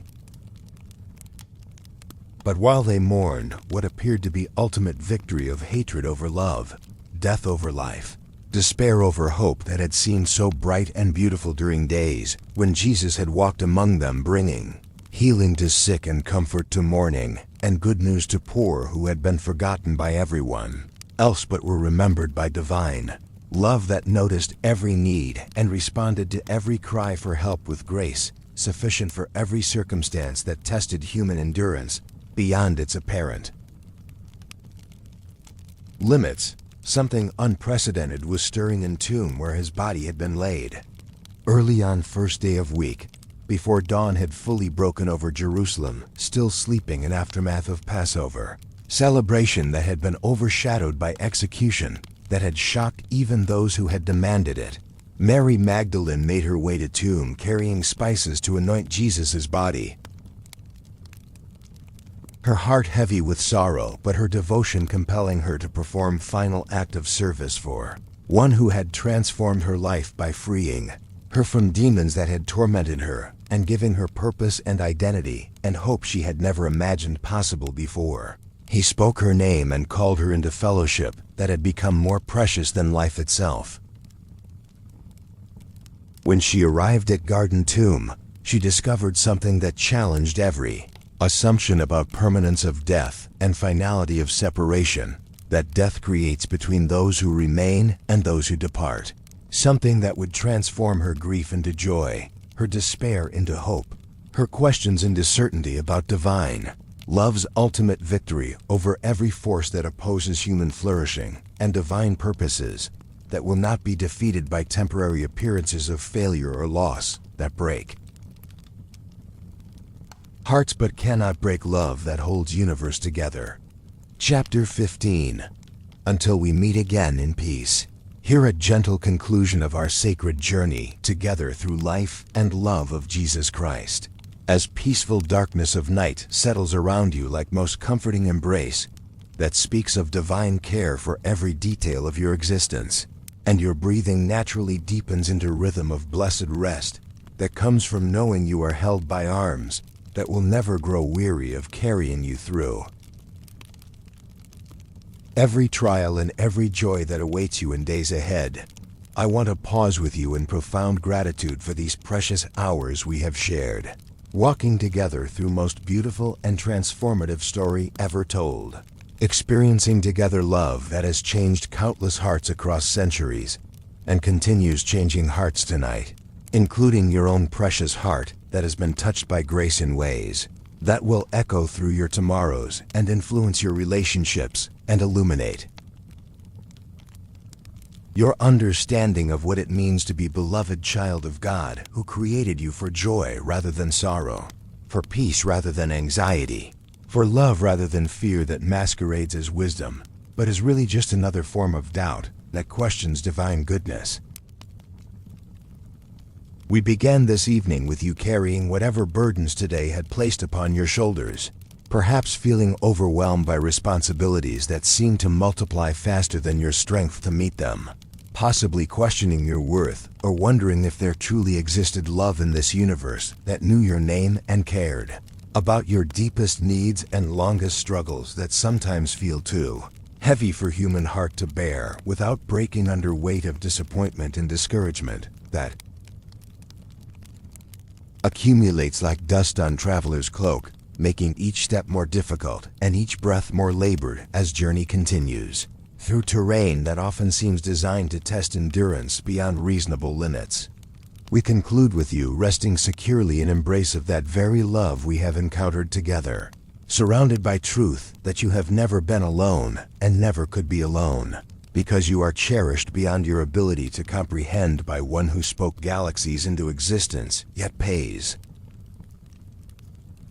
attention to every whispered prayer and silent longing of your heart that may feel insignificant when compared to cosmic forces and global events, but matters infinitely to divine love that measures significance not by size, but by the depth of care invested in every moment of attention given to creatures made in divine image for divine purposes that suffering may obscure but cannot ultimately defeat.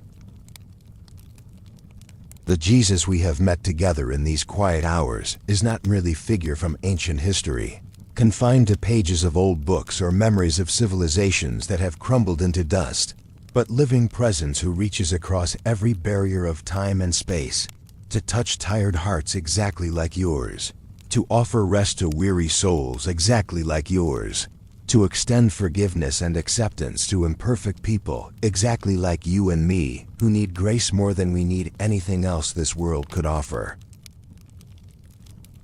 who hunger for love more than we hunger for success or security or recognition that might satisfy temporary desires, but leave deepest longings unsatisfied, because they were created for relationship with eternal love rather than temporal pleasures. His love transcends historical boundaries and cultural limitations, to meet you in your present circumstances with same tenderness that characterized his interactions with disciples who disappointed him, and crowds who misunderstood him, and enemies who betrayed him, yet never exhausted his capacity for forgiveness or diminished his commitment to their welfare despite their treatment of him during years when he walked among them, demonstrating what divine love looks like when it takes human form and chooses to serve rather than be served, to give rather than receive, to love rather than demand love from those who were created to love, but had forgotten how to love purely without calculation or condition or expectation of return. The cross we witnessed together was not simply tragic end to beautiful life cut short by human jealousy and religious pride that could not tolerate, challenge to established authority and institutional power that served human interests more than divine purposes, but ultimate demonstration of divine love, willing to pay any price for human redemption, definitive proof that there is no depth of human need that divine grace cannot reach, no darkness so profound that divine light cannot penetrate it, no heart so broken that divine love cannot heal it completely and restore it to fullness of life and joy and purpose that God intended from beginning before sin entered world and corrupted everything it touched. The resurrection we celebrated together revealed that this love is not merely beautiful sentiment that comforts grieving hearts but has no power to change actual circumstances, not wishful thinking that helps people cope with harsh realities, but offers no genuine hope for transformation. Not temporary comfort that makes suffering bearable for a moment, but provides no lasting solution to problems that plague human existence, but victorious power that conquers every enemy of human happiness and divine purpose, eternal reality that proves stronger than death and more enduring than time itself, permanent transformation available to anyone willing to receive what they cannot achieve through their own efforts, but can only accept as gift offered freely by love that gives without counting cost or calculating benefit or demanding proof of worthiness from recipients whose only qualification is their willingness to acknowledge their need for grace. If this sacred journey has brought even moment of genuine peace to your troubled heart that has been carrying anxiety and worry like stones in pocket that grow heavier with each passing day, if these ancient stories have awakened something beautiful in your spirit that had been sleeping under weight of disappointment and discouragement that accumulated through experiences of broken promises and failed relationships and dreams that died slow deaths, if you have found yourself breathing more freely or feeling more connected to love that holds universe together and sustains your life moment by moment, whether you are conscious of it or not, then you have discovered treasure worth guarding against every force that would steal or destroy or diminish its value in your heart. This treasure is meant to be shared with others who are walking same pathways of seeking and struggling that you have walked, who are carrying same burdens of loneliness and fear and confusion that you have carried, who are asking same questions about meaning and purpose and hope that you have asked during seasons when life seemed empty of divine presence and barren of divine purpose. Your testimony about what you have received through these quiet hours of contemplation will carry weight in conversations with family members and friends and acquaintances who need to hear from someone they know and trust that divine love is real and grace is possible and peace is available to anyone willing to receive gifts they cannot earn, but can only accept with gratitude that transforms receiving into giving, blessing into blessing others who need what you have found. This community of fellow seekers that has formed around these contemplative stories represents something precious and rare in our modern world that often seems designed to fragment attention and fracture peace that souls desperately need for spiritual health that enables physical health and emotional health and relational health that makes life worth living rather than mere survival from one disappointing day to another. By joining our family through subscription to continued journey together, by participating in conversations that form when hearts risk vulnerability and share honestly about their spiritual experiences and discoveries, You become part of something that transcends mere content consumption to become fellowship with people who understand that slowing down reveals more truth than speeding up toward destinations that may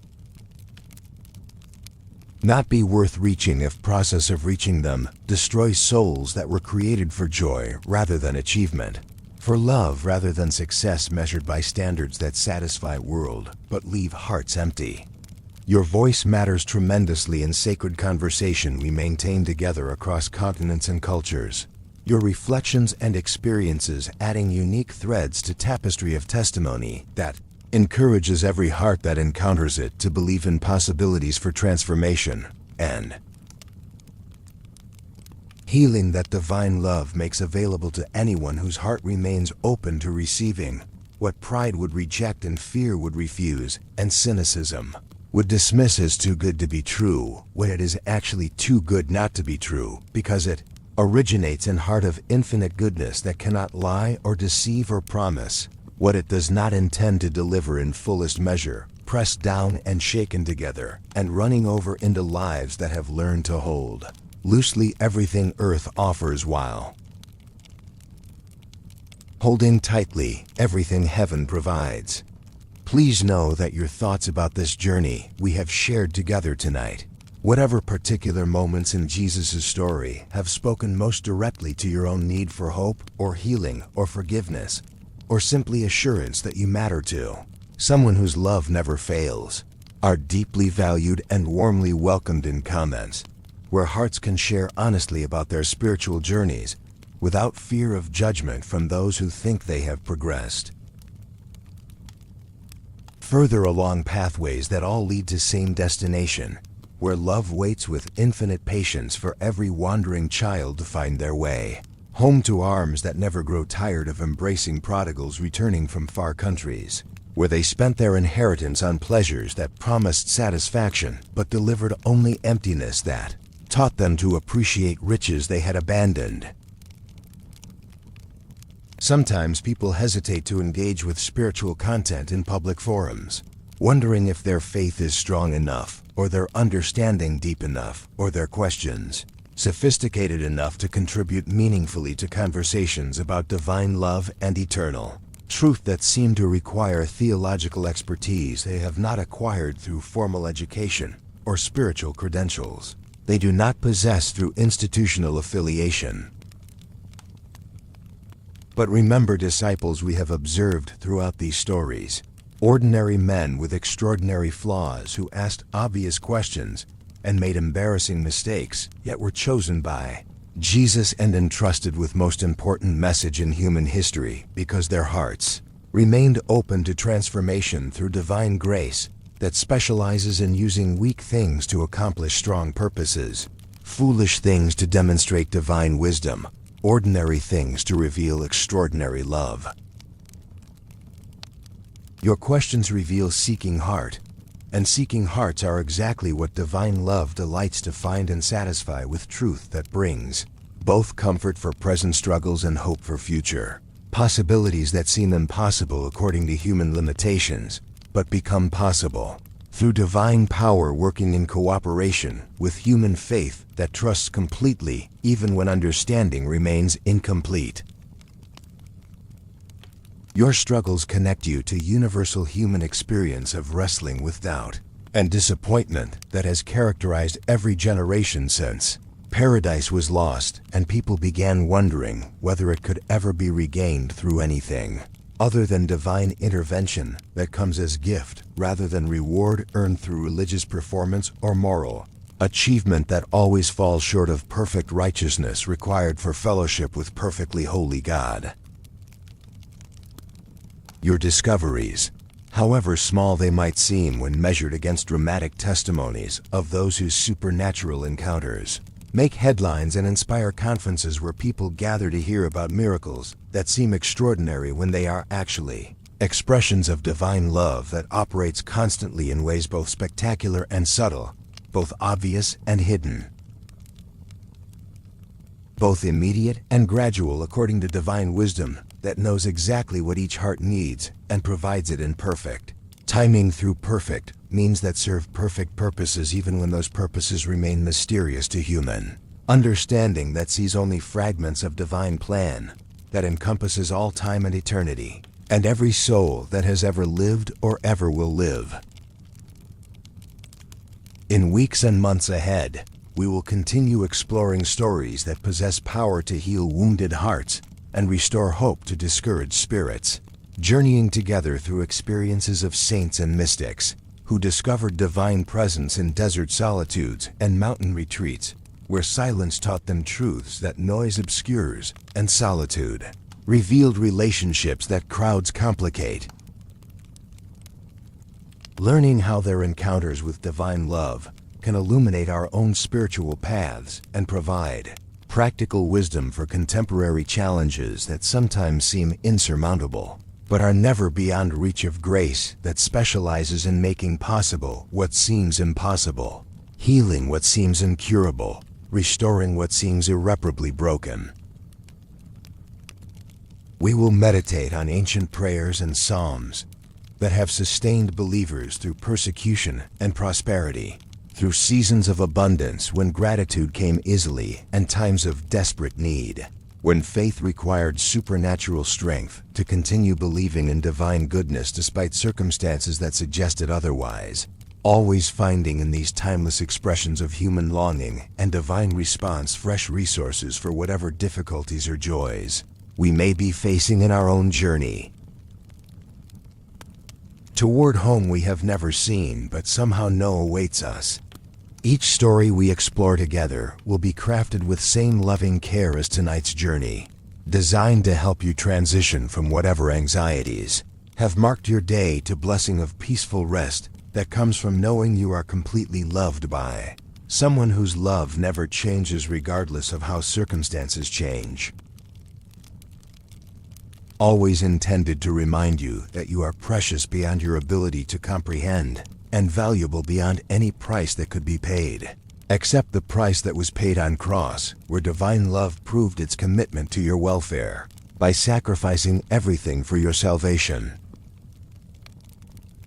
Feel now how your body has naturally released every remaining tension that was holding muscles tight and nerves on edge. How your breathing has slowed to gentle rhythm of someone who knows they are safe in presence of love that never sleeps or slumbers, but watches over you with care that notices every detail of your existence and responds to every need before you are even aware that need exists.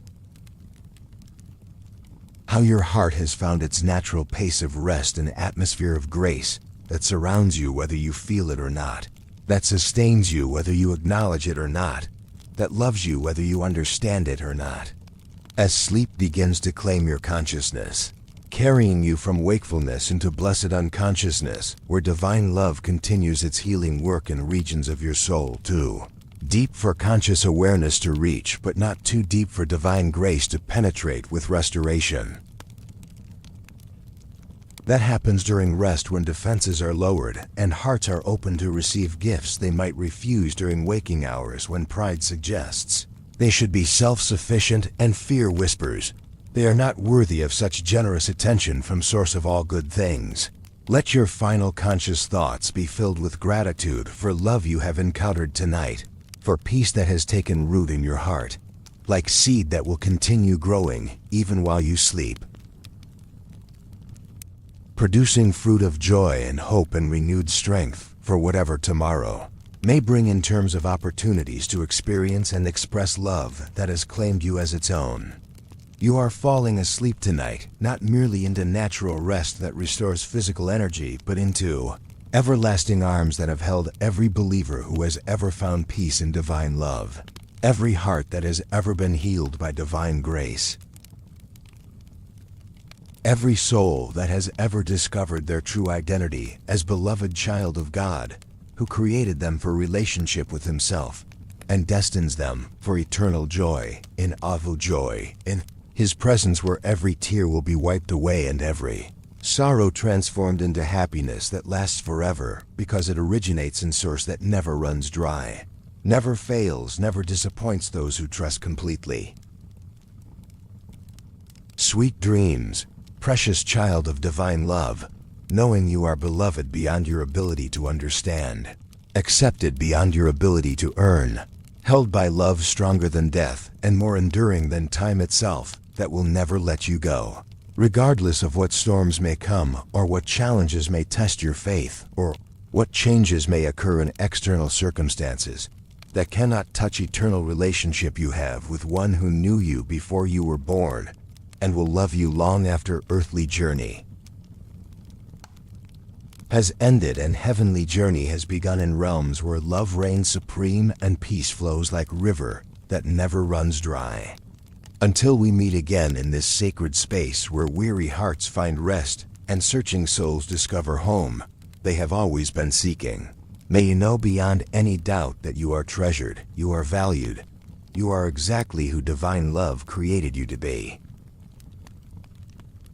And you are destined for more beauty and joy and purpose than your heart can currently imagine but will experience fully when perfect love casts out all fear and perfect peace surpasses all understanding and perfect joy fills every corner of existence with light that never fades and warmth that never diminishes and love that never ends.